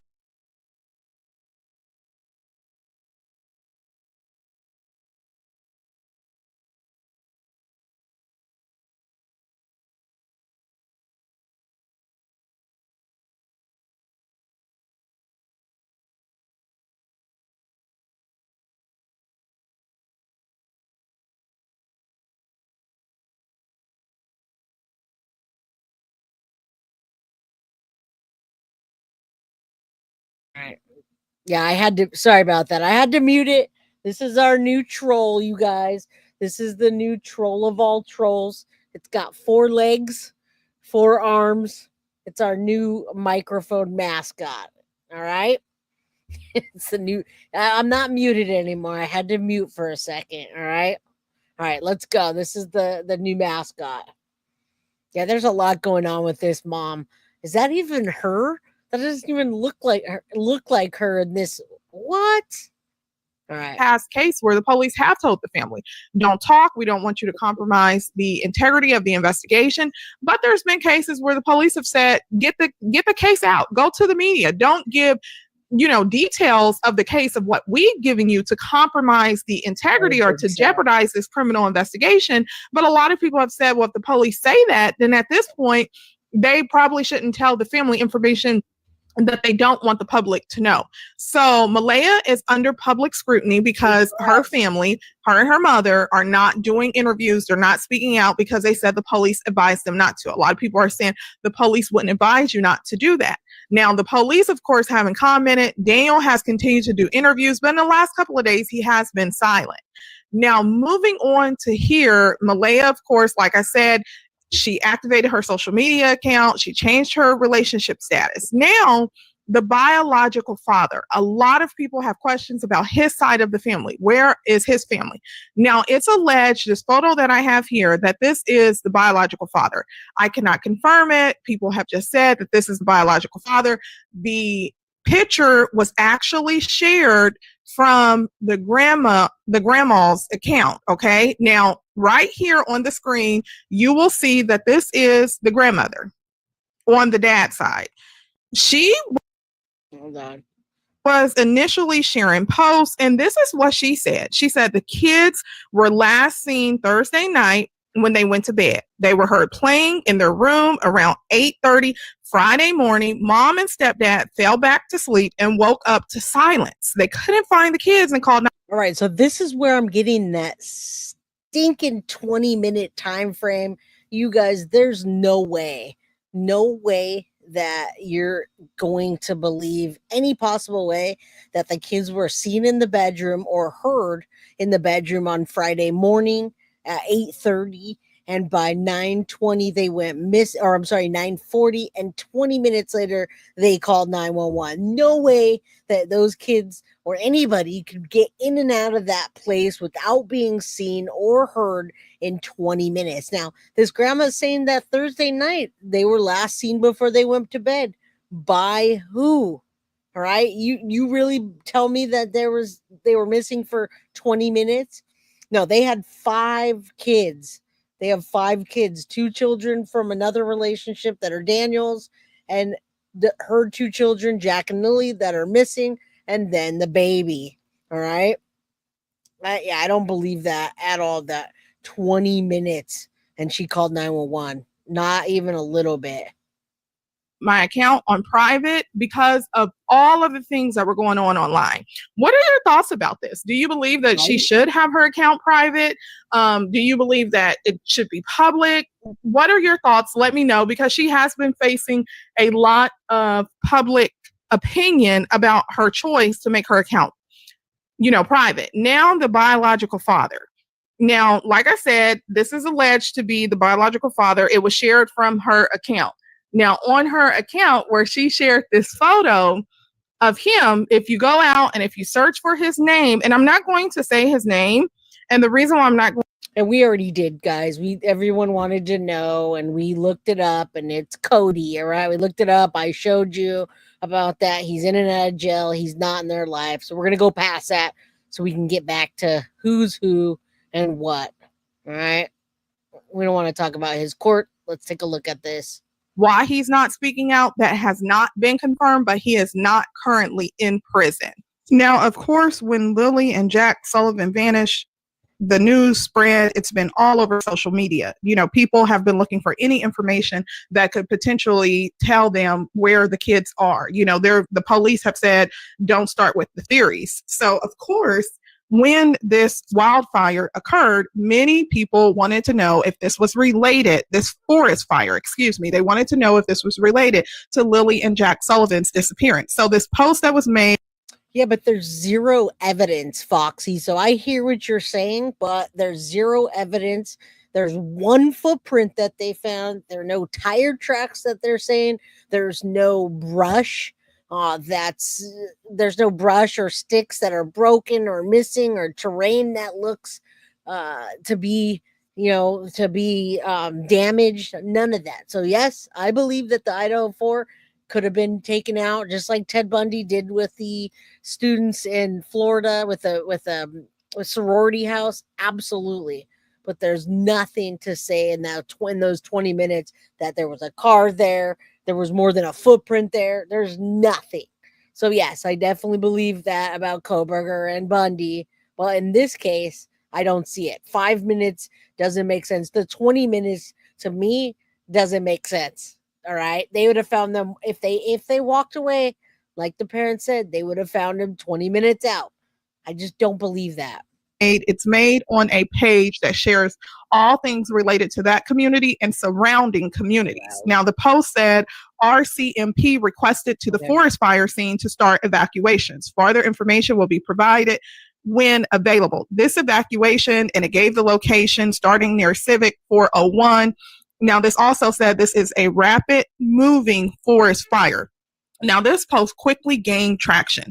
It now has 1,500 likes and 500 comments, 1.2 shares, so people were quickly wanting to make this connection between Lily and Jack Sullivan. In fact, one person said, I don't live there, but was curious if this happened to be near where the two children are. Someone responded and said, I do live there, not close at all. Fire is in Colchester. Kids. Now, they said that the kids were in another location where the kids went missing or much farther south of the Trans-Can Highway. The fire is north, closer to the coast. With that said, a human trafficking. And yes, human trafficking is everywhere. Somebody asked me specifically if I thought this was a human trafficking situation. This particular one, I don't whatsoever, just because of the circumstances of the case and the parents. Could be. We're looking here at a fire that's not related, and then these people talking about human trafficker that lives down the road. So we just don't know. There are no cameras. I don't think the parents' time is jiving with any of this. All right, so it's all a possibility. Nothing's been ruled out. Not even the parents.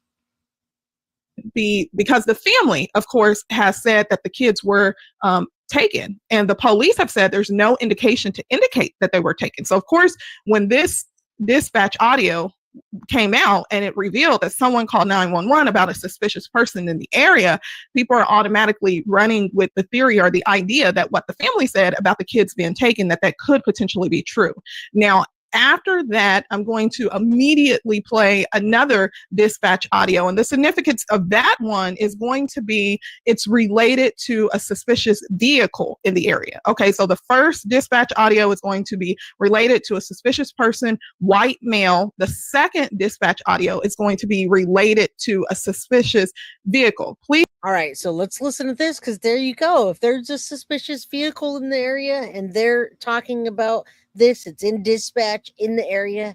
There you go. Has anyone heard any of this yet? Have you guys heard this dispatch? All right. And I bet you they are looking at the GPS. Remember, they went on a long drive. Did they go on a long drive right after this happened? Didn't Daniel say that they went on a long drive? Maybe go look for them. What is it about the long drive? Are they checking the GPSs to see if that long drive might be somewhere where they would dump the children? I don't know. You guys tell me. Please drop your comments below. Let me know your thoughts about this case, and please do not forget to like, comment, and subscribe. Yes, that's one you're referring to. Yeah, 10-4, I'm on it now. So yeah, this is perfect. Yeah, 3 minutes. 355, I'm going to request field communications unit to be sent out here to the 4 comms if this gets extended for a long period of time. Member is here on Garlock Road. We just had a 911 call. Can I go ahead with the details? Wait, hold on. Yeah, go ahead. So you're going to call via 911 from a Karen Ponacao. Kindly about 5 minutes. She was just driving past the black Honda CRV. Nova Scotia Marker Golf Mike Fox 320 that left the outdoor recreational park close to the residence. It is permanently closed.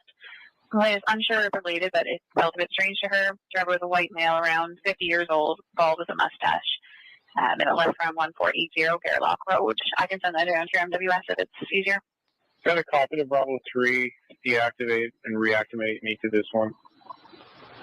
10-4, just came as an update there. Do you want me to send it to your MWS? 10-4, I think you probably sent it to all of us there. Sure. What was that address? Looks like the address is 1480 Garlock Road. Yeah, Dan, I'm not sure. You know, there's certainly a possibility this one will roll into tomorrow. I think Josh Weiss is, on call. So, I wouldn't necessarily cancel any big plans that you have. So, optimistic. Maybe both the files that we have right now will get wrapped up. Copy that. Yeah. I'm just trying to figure out if I should cancel my plans or not. But yeah, just keep me posted and keep it in mind. So we'll do. Not going to have the moment here. We're just overhead the park. And let's go a little bit forward. This is another dispatch call. And 22 members should land on site about 1:30, a little before, hopefully. 10-4, that's great. Thank you. There is a field, kind of an open area behind the residence there. I'll just stay west of that, so I won't come any closer to the backyard for that.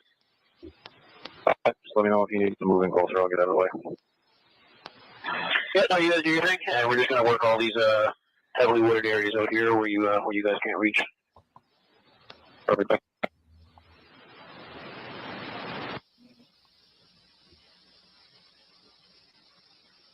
Kilo 642, 11-360. I'm on here now. Right, yeah, bad reception, guys. Let's just know that there were a few dispatch 911 calls, and there's another possibility. Although there's no evidence that the police are releasing about tire tracks, about broken branches, about a pathway, something dumped, anything that's been disturbed. They haven't talked about any of that. I'm gonna go a little bit forward in this. Danny just wants to chat with you. All right. Please. Sounds Please, just got a call from a Justin Smith who lives close by to where you guys are now. Right, here's another one. He said he can talk to members about any vehicles that passed Highway 289. If you guys need to get a hold of them, I can always send this number down to you guys if needed. Yeah, Kilo 6 here. 2 missing children. One wearing pink. Not sure what the other one was wearing. Possibly a backpack with them. 4 years old and 8 years old. Global News here. Looking to speak to somebody. Can I get an idea of what we're looking at, where we're looking? So, the family is convinced that these children didn't cross the road There you go. from the residence. Of course, we're respectful that we know how these searches go, but it's been a substantial amount of time. So we're looking at originally it's a 6 kilometer, but now we're looking further out. Anyway, that's what we've got now. Okay, so over 6 kilometers out, I see that you have 2 locations here. Which location are we talking about? Starting point. At 783, so I see two locations where there's a lot of cars. Which of the 2 locations is the starting point for the missing? 1407 Scarlock Road is the last point known to this residence. So we've been concentrating on the area behind the residence. I mean, this is good information, guys. We can hear them on the dispatch talking about what they're doing, what the parents told them, and where they're looking. Right now, they're looking behind the residence. And when you see the residence, you can see it fenced off, but on both sides of where the fence are, there's a lot of things outside of that fence that would be very dangerous for children. Now, they said there were police dogs. I have not heard the word cadaver. If anybody has heard the word cadaver dogs or the words, let me know. But police dogs and them looking for a scent. Yes, I believe that they've put lots of resources for the last 6 days, and this is where we are. There's nothing right now. We have a footprint that we know about. All right, this is them talking about the search behind the house. So I see 2 locations in north and in south. Which one would it be? Break Station 83 Control 4. I'm just facing the residence here now. So between just off my nose, you can see the fire vehicle there with the lights on. That's the residence. Okay, 10-4, yeah, big red truck, we got it. And from there, they're looking out. I guess the 2 would depart from there. Yeah, that's affirmative. So I'm essentially in the backyard here now, and Wow. sounds like they did not cross the road, but that's yet to be determined. And So that's interesting. I mean, okay, so the parents say that the children walked outside 20 minutes before they called 911. They didn't cross the road, but now they're looking in the backyard. So where could they have gone if they didn't cross the road? When we look at the property and you see there's a mobile home, another mobile home, a fence, and then a lot of junk outside of it. And I call it junk because I don't know what it is. I don't know if it's for a purpose. I don't know if they're burning wood constantly. I don't know. I don't live in a situation like that out in the cuts. When you live out there, it's a lot different than when you're in the city. Coco Cutie, thank you so much for the $2.99 super sticker. You guys, just wanted to mention, I know everybody is so excited about getting their Foxy boxes. We also have other boxes by Tiff in that handles the merch. She has Guilty of Crime surprise boxes. So just so you know, hopefully she emails me a picture and I'll show you at the end of the show. Again, thank you guys. You do help support the channel. All right. Yeah. Appreciate you so much, Coco Cutie. All right. We're going to listen to the bus driver and then we will break down the language of mom and stepdad's words line for line, you guys. So buckle up, stay here, please like, and then share this when you're done. All right. It all helps the channel. Thank you. so yeah, we've been just pounding these hills back here. Okay, 10-4, thanks for the heads up. And do we know if there's a drone up in the air at all or not? Negative on the drones. It sounds like there's 4 drones on the ground, but none of the drones are in the air at the moment, and they're all monitoring Neutral 86 as well and broadcasting their intentions when they're ready. Okay, and yeah, you guys, we're not talking about us in the case. I'm not talking about Monique or Henrietta or Nat or Lori. We're not talking about we don't know what these people's bank accounts look like. Nobody's talking about being poor or being rich. This has nothing to do with any of that in this case. Those people could have huge bank accounts and like living out in the country. There's a lot of people that like to live out in the country, shoot their, go in the backyard and shoot their guns, have fire. This has nothing to do with how much money they have or don't have, or how much you have, it has nothing to do with that. So I don't want to misconstrue any of that in chat. Right? I'm talking about their situation and Jack and Lily missing for 12 days. They've been missing since the 2nd. Today's the 14th. You guys can do the math. Thank you. Thank you. I'm going to call you Cyrus C. Thank you for the 99-cent super sticker. I appreciate you. Yeah, I know this is a triggering case, and so people might want to take it personal. Maybe I say something that you don't like, or somebody in chat, but it's not personal about anybody. It's about Jack and Lily and them going missing. Yeah, right on. And yeah, I'm just going to work this area for the next little bit. Just let me know if you guys want me out of your way, and we're just going to be landing. Once we do, there's looks like an old park there, kind of to the south, kind of southeast there on the other side of the road. That's where I'm going to stage out of. And then there's also a field. You'll see the comms truck up by the train tracks with this red and white strobe on in the boom. I was landing in that field as well in the back lots room. Okay, 10-4, thanks for the info. Okay, 10-4. Otherwise, what are the details? Have they been gone a long time? 0800. All right. So I'm going to read this last part for you. Again, this weekend, you guys, if you saw me streaming live, or this week, I was out in the middle of nowhere too.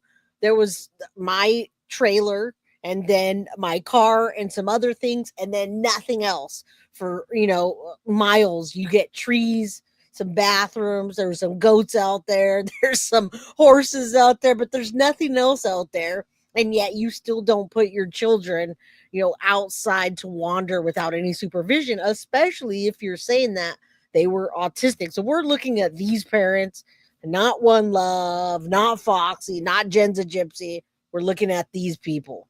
All right.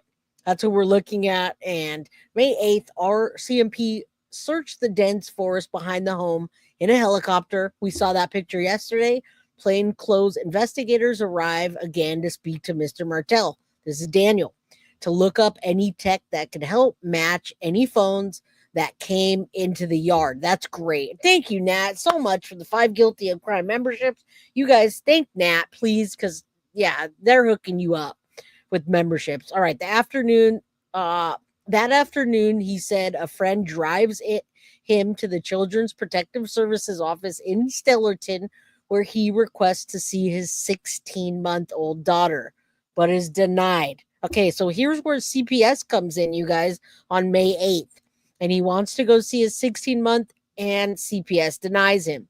As of now, I can't be around Meadow. Meadow's the youngest. That's the baby between Daniel and Malehya, right? He said during an interview the following day, with the kids going missing, Children's Protective Services want to keep a tight leash on everything. All right, guys? So here we go. Let's listen to the bus driver, and then we're going to decode everything that these parents say. And then you guys can decide where you want to point your finger. I mean, there's several channels to choose from. You can choose any channel that's streaming this all day, all the time. All right. I'm just giving you what I have, and you can make your own decision. Lily Sullivan has captured the attention of people around the globe. Many are invested in this case, praying and hoping that the children are found. From the beginning, the stepfather and mother have been under intense scrutiny due to a number of red flags in their statements. We know that the children last attended school on Tuesday, the 29th March. They went to school and returned home on this. All right, so this is going to talk about the bus driver giving more info. I know you guys don't like that voice, but it's just a minute. They did not deem a danger. They just said with the investigation going on and the other children missing, they don't think it's a good idea to be doing visitations, right? Maybe he had something to do, and then he goes and takes off with the baby. All right. What's up, my beautiful Leo twin Sharon? Good to see you. I hope you're doing really well today.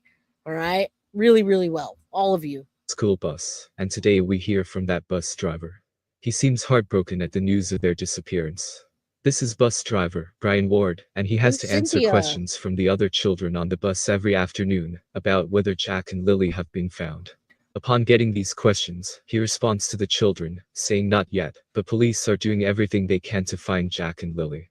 This picture broke my heart, as he pointed out their seats on the bus. Lily and Jack's seat in the front, to the right, has sat empty, with their names still taped above it, since April 29th, when Mr. Ward last dropped them off at the end of their dirt driveway after school. I'm devastated. I'm absolutely devastated, said Mr. Ward, whose children Nicholas Carr, who is 4 years old, and Troy Carr, who is 7 years old, are friends with Lily and Jack, and often sat with them on the bus ride home from school. He says he can't even sleep at night. Both kids attend Salt Springs Elementary, Yes, a it small is. rural school about a 20-minute bus ride from their home that serves 86 children from And there you go. I showed an overview of that earlier with the elementary school, and there's not a lot out there. There's not, it's not this busy. There's not a busy road with shopping centers where someone might come. Being outside is super healthy when you're in the right circumstances, right? Or in the right circumstances, absolutely being outside is. I grew up outside, you guys. I grew up outside climbing trees and being in the rivers like that. That's the best time. We didn't have electronics back then, right? All right, let's keep going. That way we can get to it. communities across southern Pictou County. The school has been provided with psychologists, counselors, and other school board support staff to help staff members and students with questions and providing calm coping strategies during this difficult time. Mr. Ward is being proactive in his search for Lily and Jack too. Exactly. He headed out into the woods as soon as he heard the children were missing. He rode around on his ATV to search for them. He described the kids as full of life, always smiling and laughing. Lily would let out these high-pitched squeals, and she was a bit of a drama queen. He gave an example. If she had a sore foot, she'd say her foot was broken. Jack sometimes fell asleep on the way home from school, but more often than not he was chatty. He'd say, "Bus driver. Hey bus driver." If he was trying to talk to you and he couldn't get your attention, the little bugger would take his boot off, throw it at you. Jack is famous for throwing his boots at me. Sadly, after all these days, Lily and Jack are still missing, and while authorities have scaled back the search, I do think they are looking at things from a more investigative approach now, and suspecting foul play. Which is good, See, when you look at the house from here, I don't see a problem with right inside the yard. I don't see a problem with the children being out there to play in the yard. I mean, you would expect that, right? You would expect them to be outside playing. Now, I don't know for a 4-year-old and a 6-year-old right here, when you come outside, if that's the safest bet or if it's a pile. I don't know about the front yard. I just know that you wouldn't want your kids wandering off to the right here in the dense terrain. And I don't think children would want to go that way by nature. They wouldn't want to go into that. Once they start getting all poked up by the trees and they can't get through, it seems they'd go the other way. I don't know. But yeah, I mean, that's where they live. They seem like they'd be used to it. It's really strange how the mom talks about not letting them ever play outside by themselves. You would think in that area that you actually could do that, right? I mean, this whole case is sad, but if we're not talking about it here and other people aren't streaming it, then nobody knows that they went missing and they stopped the searches. There's no people of interest that they're putting out there for the public, right? There's no draw to doing it. There was surely the parents must know. All right, so now we're going to go over, and you guys, if you have not subscribed to I believe I just said No Truer Words. Oh, Never a Truer Word. Missing Lily and Jack, decoding mom and stepdad's words. You guys been waiting for this. I'm going to play it. They're going to pick it apart piece by piece here. So let's go. And I don't want to go through that another night without them. I'll explain why in this episode. Welcome to Never a Truer Word, where we look at the words that people choose to use to see if they're telling the truth, the whole truth, and nothing but the truth. And what I do here is different from anywhere else because I strip away everything apart from what is said and look. All right, I'll go a little bit farther. I told you where what channel it was, but Nuck and Futz, isn't that weird? I feel like when the mom says that, we're going to pick that apart right now. I feel like when she says they can't understand the concept of stranger danger and that they never play outside, that's way too absolute. You would think that they'd be able to play outside in that area. So to me, I'm feeling excuses. And yeah, Space Case, you're funny. That's sus AF. I agree. I mean, that's what we're here for, to look at these cases and spread the word and then talk amongst ourselves, right? Teresa, good to see you. It's been a while. Glad you're here. All right. They're too young to be outside by themselves, but I've seen a lot younger children be outside with multiple children in an area that's confined. People do that. When you live out there, it's safe to do that normally. But yeah, 4 and 6, I mean, who's to say, right? Who's to say? It's all case by case. You're responsible for your children. I'm responsible for mine. They're responsible for theirs. And that's their choice to make. It's my way, and also the Never a Truer Word Facebook group for their thoughts too. At the time of recording in Nova Scotia, Canada, 6-year-old Lily Sullivan and her brother, 4-year-old Jack Sullivan, are missing. Their mother, and I think her first name is said Malehya Brooks Murray, has been speaking to local TV. When I look at this and when I look at parents of missing children, I'm looking for some things. I'm looking at where their concern is, where their focus is, and also for repeated concepts, the things that they bring up over and over again, which are very likely significant to the person talking. With all that in mind, let's have a listen to what the mother has. Yes, please. I tell him, my partner, Daniel, I tell him, do you hear the kids? And he says, no. And we get up instantly. We're looking outside. We're looking everywhere, yelling for them. And I instantly just call 911. I just had the instinct I needed to call. There is so much that concerns me in that set of words.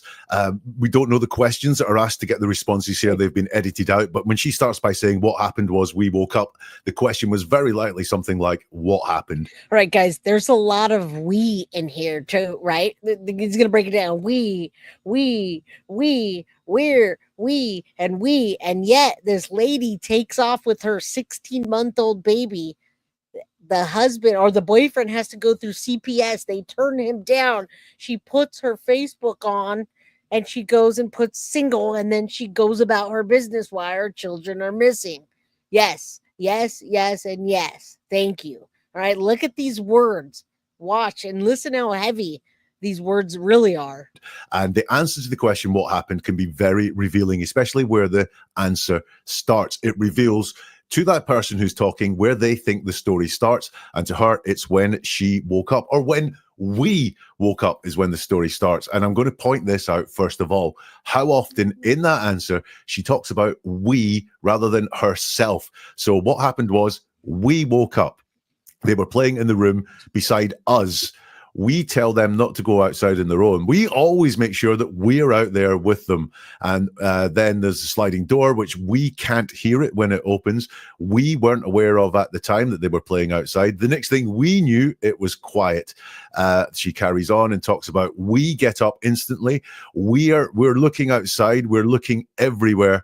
And then she talks about calling 911, which she does on her own. Now, one of the things that I notice often in deception is when two people get together to concoct a false story, something they haven't experienced. They talk about, well, we did this and then we did that, so that's the story we're going to tell. And then when the story comes out, the person telling it doesn't tell the story from their point of view, which is what you do when you're telling your I mean, this is a huge telltale, guys. So thank you guys for being here. Don't forget to hit the like button if you just rolled in. This helps to get the video in the algorithm so more people can see the content that we're putting together and the comments that we're making. All right. So yeah, I do believe they initially tried to get their story straight. And we know we've been talking about Chris and Katie Proudfoot. The moment something happens in that relationship, they're going to be pointing fingers at each other. Well, that's what's happening in this case now. If I can say anything overall and how this case has progressed, is how they've gone their separate ways and their stories are changing. All right, Wild Wanderer says, Jay, Lily went into the room 4 times. In my opinion, they yelled at them to go play and they went outside. And why didn't they just say that? That's what I want to know. Authentic experience, but they're telling it from the point of view of we, using the pronoun we and us there, because the story's made up and it's about, they're getting the story straight, if you like. Is that's what's happening here? I'm going to take everything we as potentially constructed here and then look at what she owns by saying I and using the pronoun I heard them playing in the next room. I was drifting in and out of sleep. So I believe she heard them in the next room. I believe she was drifting in and out of sleep. Interestingly, she talks about when we woke up, but it was I drifting in and out of sleep. So was her partner fully awake all the time? But she I believe those things because she's saying she owns them. But then she says, I tell them, do you hear the kids? And he says no.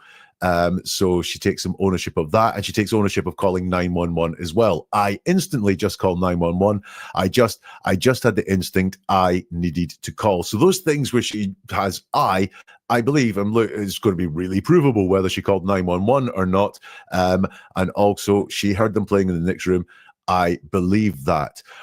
You know, a big missing piece here would be to hear the 911 call and hear how she sounds, what she says. Does what she's saying match up to the statement she's given here? Now, we've been able to look over Jen Soto's content or comments for quite some time, so we can see what she says to the news. And then we got to see the police report and what she wrote down. And Jen Soto later came back and said, hey, I only wrote that down because they said, write everything that you remember. Okay, so what's the difference? What's going to happen there? Teresa says, that's why I don't have kids. And there you go. I mean, this case is definitely emotional for a lot of parents here. I see a lot of people, you know, that they're very sensitive about this topic and their mothering skills. But if you're parents, or if you're a parent and you have children and they've all made it this far or they're grown up, then you did something right. All right. But nobody should be sensitive about their mothering in this case, because you're not in this case and it's not your children that are missing. We're trying to find Jack and Lily that are missing. So I don't like when people feel like, you know, somebody's coming at them as a parent. It's not about any of you. It's about these parents. What else do I get? I get a sense of casualness in there as well. I was drifting in and out of sleep, and also they just happened to get out the sliding door. There's a sense of some casualness going on there. Now, is that something to do with the parenting skills? Because she says, what happened was we woke up and I heard him in the next room beside us. I was drifting in and out of sleep. And then she goes on to tell us what great parents they are. Before telling us about the children going missing or discovering the children were missing at all, she feels the need to persuade us of how good the parenting skills she has are.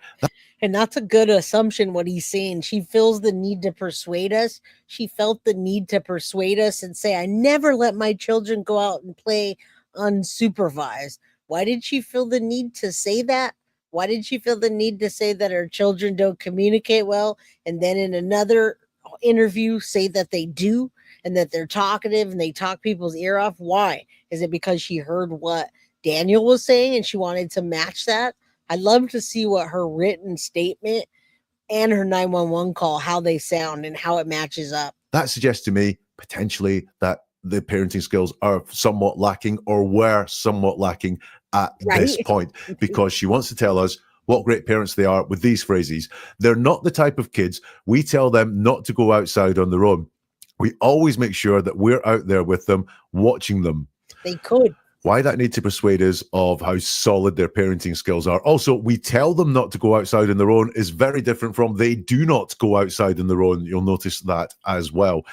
Listen, she heard them playing in the next room beside us, and she mentions playing again. They were outside playing. Now, I don't doubt that somebody could take the life of 4 people in 20 minutes and that 2 children could go missing in 20 minutes. And the Jamie Bulger story, the case where they got abducted, I don't doubt any of that. But I don't believe in this case that it was 20 minutes, that the parents knew that the children for certain walked out, and then she called 20 minutes later and the whole search team didn't find a thing.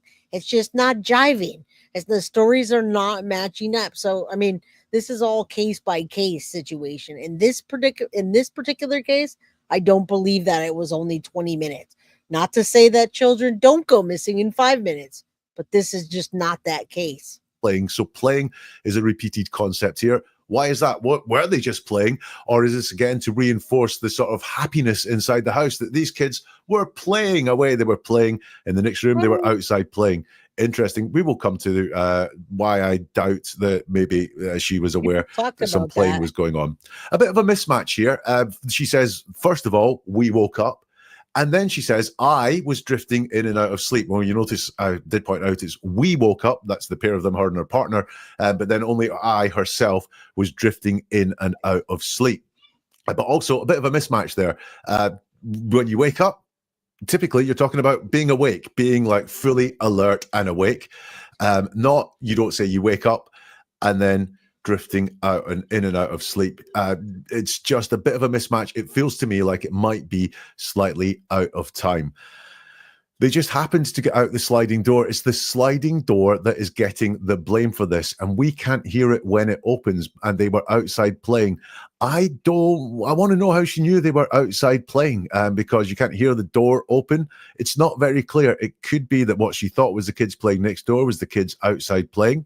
Potentially, but it's not very clear at all what has happened there, and how she knows they just happened to just get out that sliding door. That word "just" there, indicating, oh, they just got out the door. Don't look too closely into this. It's a really simple thing. They just got out the door. Also, logically, and again, this goes to me that maybe there's some neglect going on here. Why was the sliding door unlocked? Why were the children able to get out if you were asleep? I believe this happened in a rural place. Maybe locking doors is not quite the done thing there, but you've got two kids at very young ages and also very mobile, obviously. So would you not consider locking your...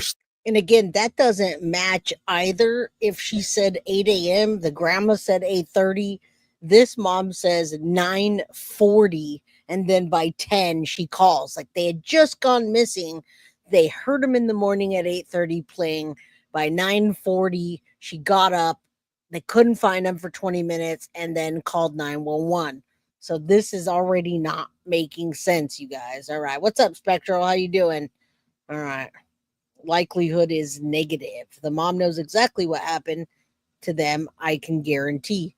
I love how strong people's feelings are about this. And definitely something's going on with that mom.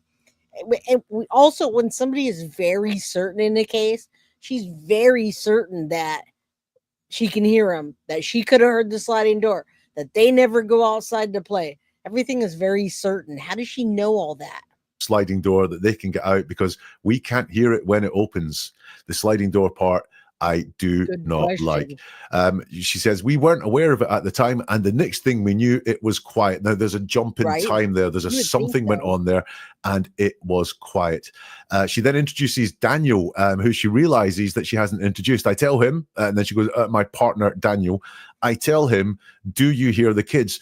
Interesting misspeak there. It's not I ask him, do you hear the kids? I tell him, do you hear the kids? And he says no. And we get up instantly, and we are looking outside. Now, that word instantly is interesting. Why not just tell us we got up to look outside? Why does she have to tell us that there's soon? Remember, guys, in the Leilani case, right? Leilani Simon, a lot of this stuff happened too. And come to find out in court, there was a lot of DRUG. A lot of DRUGS involved in that case. When you heard all the testimony and you heard Danny, her ex, talking about the testimony, a lot of times there were DRUGS involved in that case. So this case, I'm still going to say, I do speculate that there's a lot of that in the case. All right. All right, let's go. As not she couldn't hear the kids, but as soon as Daniel couldn't hear the kids, they got up instantly.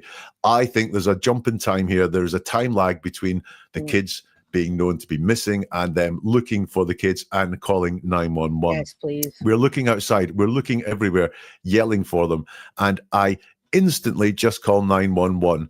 So we've got just in there, and we have instantly again. So this makes me think that between them knowing the kids were missing and 911 being involved, there is a lag in time going on here. And then she said she excuses why she called 911. She's noticed her kids are missing. They're not in the house. They're not outside. And yet she has to excuse and persuade us why she called 911. I just had the instinct that I needed to call. Not 100% certain on that. Now look at the present tense here as well. She says, we weren't aware of it at the time, which is past tense. And then she says it was quiet, which is past tense. And then it goes present tense, which is not expected when someone is relaying past events. So we weren't aware of it at the time. The next thing we knew, it was quiet. And we get up and I tell him, my partner Daniel, I tell him, do you hear the kids? And he says, no. We get up instantly. We are looking outside. We're looking everywhere, yelling for them. I instantly just call 911. Present tense. Why is that present tense there? That is all extremely concerning for me there.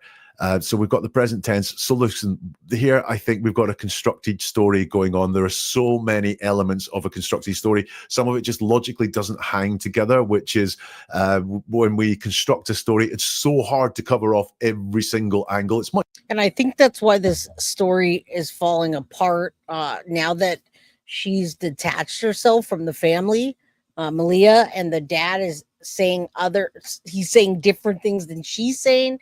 And yes, Jackie and Terrell West said the exact same thing.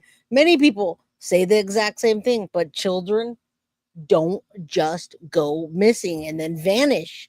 It just doesn't happen. So when you listen to what she says and they're breaking it down, what it comes down to is the story's constructed. She needs to persuade solid parenting and show a quick reaction. And another thing I'd throw in, there's lots of excuses in between all that, right? To go along with the other things that she's doing. Much easier to tell the truth. And there's the need to persuade that they've got solid parenting and the need to show quick reaction. So what I've got from that very first minute or so of the interview, I feel she's not telling the truth. I think she's telling a constructed version of events.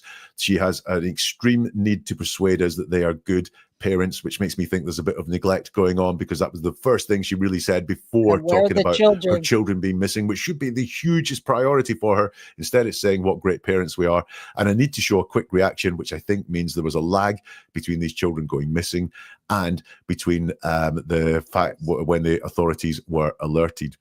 It's not on video, but I did find a quote in the press from Daniel, the partner, as well. Dan says, when we noticed that the children were gone, I immediately jumped in my vehicle, surveyed all the areas, many dirt roads, many culverts as I could, and I waited for the police to get there. Now, here we have very similar construction to what we have from the mum, which is we noticed the children were gone. So this is a joint ownership of this. We noticed that the children were gone. I immediately jumped in the vehicle. So there's a sense there again of, it's not just I jumped in the vehicle and surveyed all the areas. It is I immediately did it, which again just adds me thinking that they did not alert the authorities as soon as these children were missing. He owns jumping in the vehicle. He owns searching for as many culverts as I could. And then he says, he says, now you would think they would say something to the police if really they were sleeping and they slept through it. If your children are missing at all, you would just say, hey, you know what? I was sleeping. When I woke up, they were gone. I don't really know how long they were gone for. I mean, a responsible parent would just say, I don't know how long they're gone for. They could be anywhere between this and this. It's been this long. Let's go out and look for them. Not making up a story, constructing it, making excuses, changing your story, and then leaving the scene where your children would come back.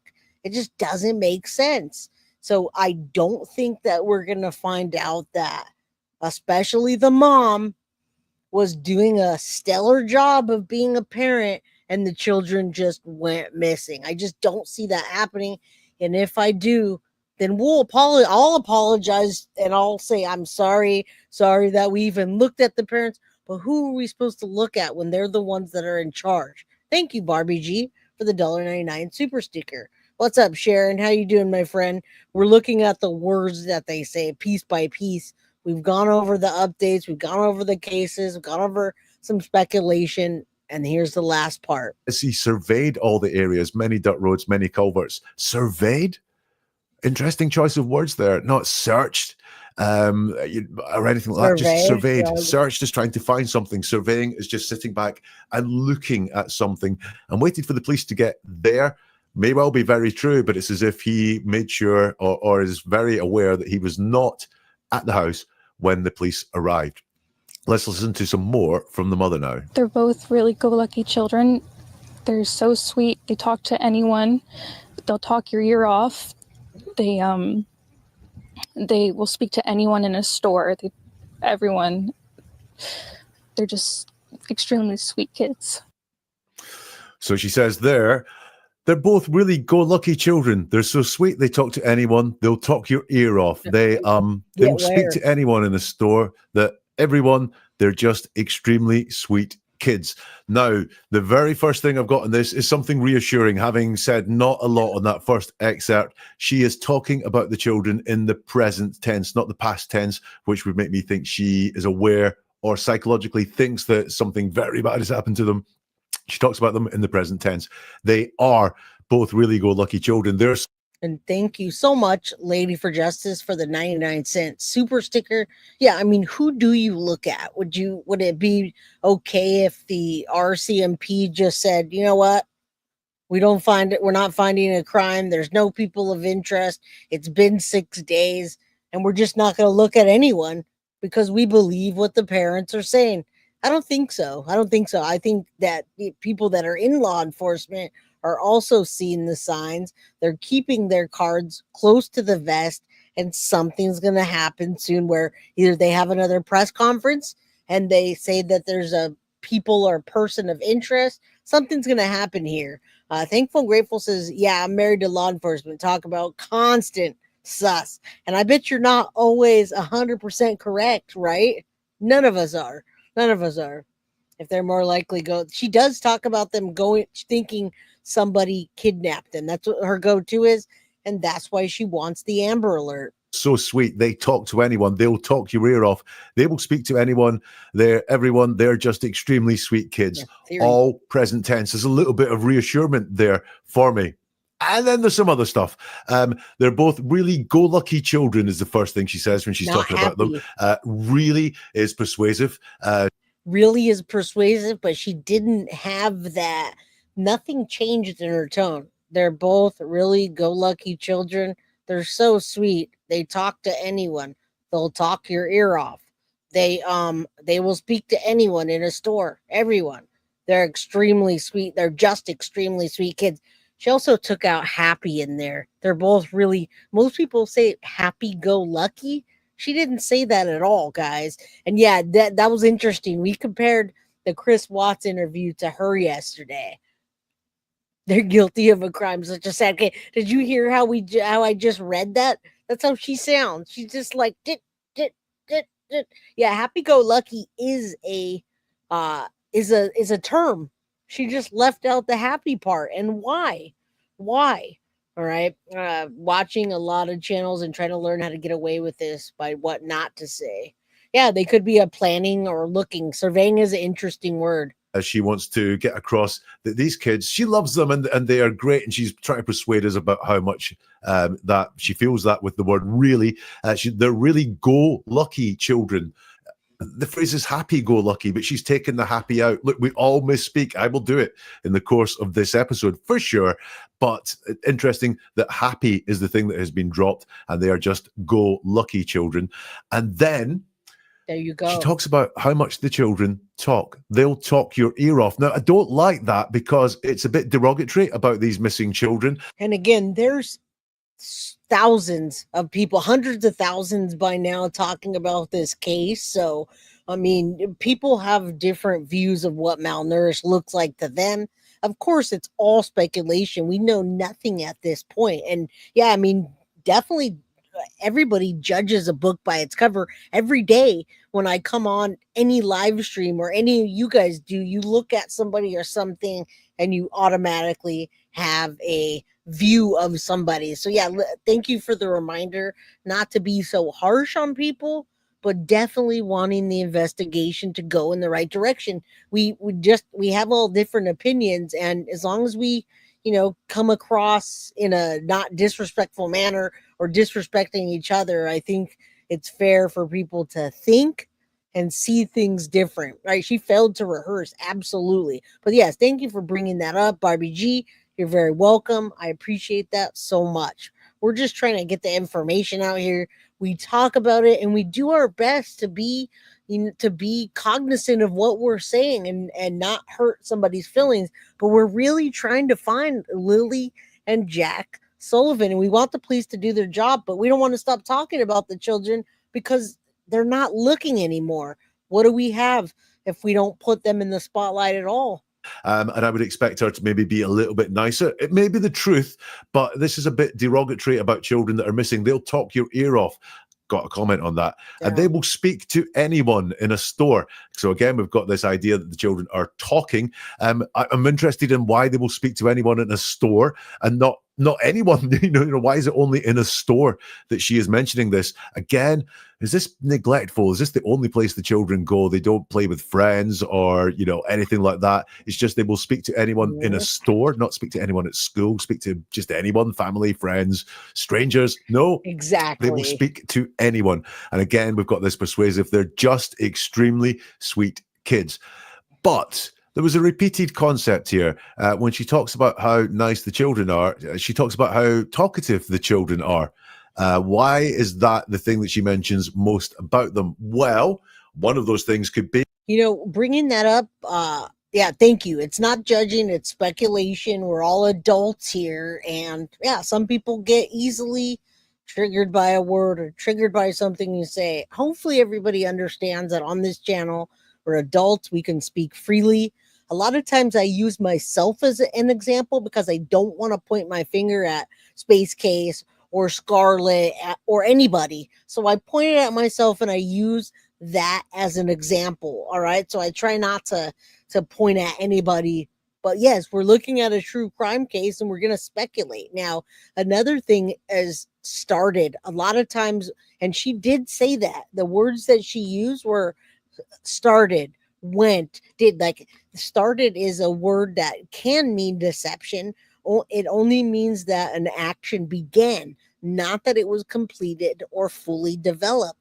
Liars sometimes use it to imply that something happened, which may have not.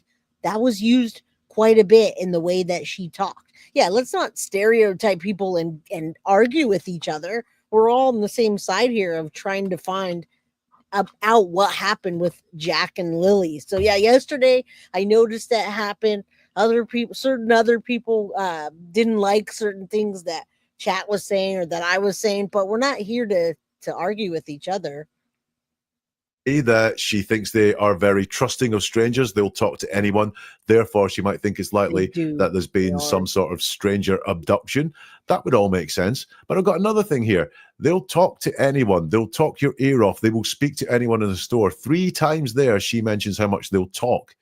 Let's go back to the first description and look at how much noise comes into that first description. I heard them playing in the next room, is what she said. You can't hear the sliding door, she says. But then the next thing we knew, it was quiet. I tell him, do you hear the kids? And he says, no. So we have lots of talk, and also they were yelling for them everywhere. So lots of speech about how much the kids talk, about noise and quiet. Makes me wonder, number one, was there an issue with the kids talking? Is this what got something going on? For example, was she trying to sleep and these kids were making a lot of noise and she yelled at them, shut up, and the kids ran off because they didn't like? Right. And then she didn't want to say something. Now, the way Dan talks when he says we and then noticed and then surveyed, and what he's talking about, that word survey is really weird if you break it down. But I do think that he's using an action word that they didn't actually finish all the way. He got in the car. Don't know why. I don't know why. We're all speculating, right? So I think that he has some interesting action words in there that don't line up with this either. All right, thank you, Clementine, for the Cash App of $20. I appreciate you. Thank you for supporting the channel. All right, yeah, thank you for putting. I'll put that up there. Make it or worse. You can see where my mind's going with that one. Or when she talks about just how much these kids will speak to anyone, was that a worry? I've already picked up potential neglect in this household. Potential neglect, it's just my opinion. I could be wrong, and please, I hope I am wrong. But were the kids talking, or was she frightened that the kids were going to talk to someone to someone in a store, or just anyone, because these kids will talk to anyone about what was happening inside the house. So in that part there, I do have that reassuring thing that she's talking about them in the present tense and not in the past tense, but there's a real focus on talking and the juxtaposition with when the kids were no longer there, how quiet it was. That seems to be a very big thing for her. It's not her kids are missing, but it's that the noise has stopped. That seems really interesting to me. If you want to get more, then please subscribe to. All right, guys, we were here again for almost 2.5 hours, and I appreciate you guys for getting through this. I know it's a triggering case for a lot of people. I do realize that yesterday a few people came out of of the chat and they weren't super happy. Let me share this real quick. I want to share the something Tiff just sent me. Where'd it go here? She sent the. I thought you were leaving, Tiff. She said, I'm leaving. And then she sent me a map of an overview of the lake, where that is in relation to the house, in relation to the roads. And then you can see the Lansdowne Station. So she sent that. Tiff just sent that over to me so it can give you an idea of what it looks like. All right. There's no other notes here, Tiff. So I'm assuming you're just showing that children's home in relation to everything else. All right. And how many people are there, and are there stores? Are there people? Are there a lot of movement? Look how far the lake is. Look how far the water is. And then also I was going to, so yeah, take a look at that. Good perspective. I think you make the environment feel safe. Thank you, Coco Cutie. I appreciate that. I really do. That's why, again, many times I try to use myself as an example, so I'm not pointing the finger to you guys and then you think, I don't want to insult any of you. I'd rather insult myself and use myself as an example. I don't like what they talked about the backpack. Where'd they get that from? Where'd they get the backpack and the booth? Where'd they get a description of that? All right. I have no idea. None. All right. Now, I did want to show you this. I promised Tiff I would do so. Tiff is our person that does the merch. We have Foxy boxes that we don't sell. Foxy Amazon gives those away. And Tiff has made Guilty of Crime mystery boxes. So you can go on guiltyofcrime.com. It'll be up shortly. I'll say in the next day or so. I don't know how when it's going to be up, but it will be up. You guys can get a mystery Guilty of Crime box. Foxy boxes are on giveaways in the United States only. So I wanted to share that. Again, I promised I would share that for Tiff. So thank you, Tiff, for all you do. All right. Thank all of you for everything you do. Like I said, it only takes a little bit of water for a kid to drown. Absolutely, Bree. I think you can write out a whole list of what might have happened that day. Just like it only takes 5 minutes. It only takes a little bit of water. It only takes one barrel for a kid to hide in and get trapped. Do you remember that recent case? They were looking for a child. That child went in to a barrel, closed himself in, and suffocated, guys. So I think we're thinking of, we're looking at the parents, we're looking at the circumstances of the home, we're looking at the things that people don't find so safe about the situation, and we're assessing it because we're not getting other information out there, right? Modern Soul Danny, good to see you. Better late than never. All right. Now, I don't know if you guys did hear about that case, but please take a look at that case where the child wandered out and hid themselves in a barrel and they suffocated. Jay, please link the stream you used. The man looking at mom's interview. Thank you. Oh, this is I always do link the channel.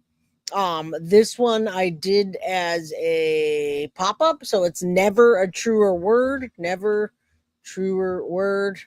Hold on, I'll just give you that now, and then I'll drop it in there. Never truer words. Okay, I'll go ahead and dump it in there. Don't worry.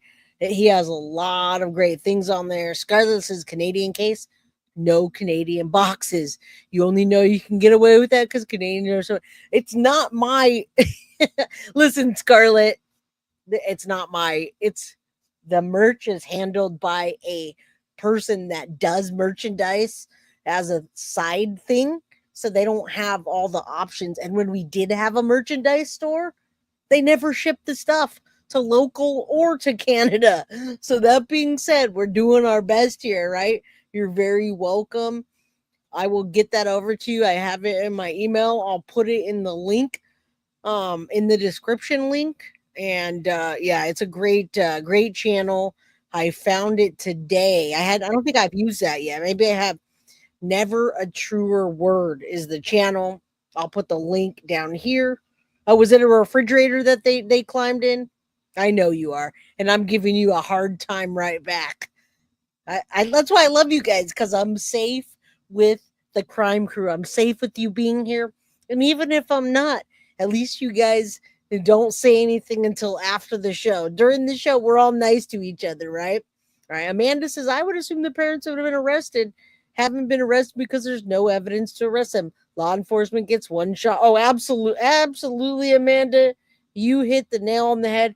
They're not even naming anyone as a person of interest. They're not saying anything. All right, so we're going to wait for that, and we're going to see where it goes. We'll keep the case covered. I love you guys. Thank you guys for being here. Hit the like button, subscribe, and share this with your friends and community. And please, please, please, guys, go over to the Facebook group if you have Facebook. Look up Lily and Jack, Uncensored. Just look up Lily and Jack Uncensored group, and you'll find it. All right? You saw his channel by yourself today? Yeah. All right, guys. We'll do that on the way out. Hopefully someone screenshots this of the... I love all the screenshots I get. Maybe we'll get this one where you can see right through my arm. All right. Thank you, guys. Love you. I will see you tomorrow. Clark. The Guilty of Crime boxes are for sale with TIFF. Of course, Foxy boxes are not. You got to get those given away. But we love you. Thank you so much. We'll keep everyone posted, all right? We'll keep everyone posted on this case for the most up-to-date evidence and try to keep it as true and real as we can. All right, guys. Love you. I'll see you tomorrow. Have a good night. Thank you, Clementine, and everybody that was here and supported the channel and had good communications with us. Thank you, thank you, thank you. Bye. Thank you for being a member for 2 months. Modern Soul Danny. I love your picture, how it transitions like that.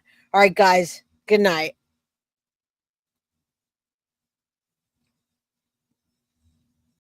Guilty of crime. I want to thank you for watching. If you enjoyed my content, please share this video, like, and subscribe. You can also follow me over at Facebook, Instagram, TikTok, X, or Gmail. If you'd like to donate to my channel, you can use Cash App or Venmo or PayPal. Thank you very much in advance. Guilty of crime. Are you guilty?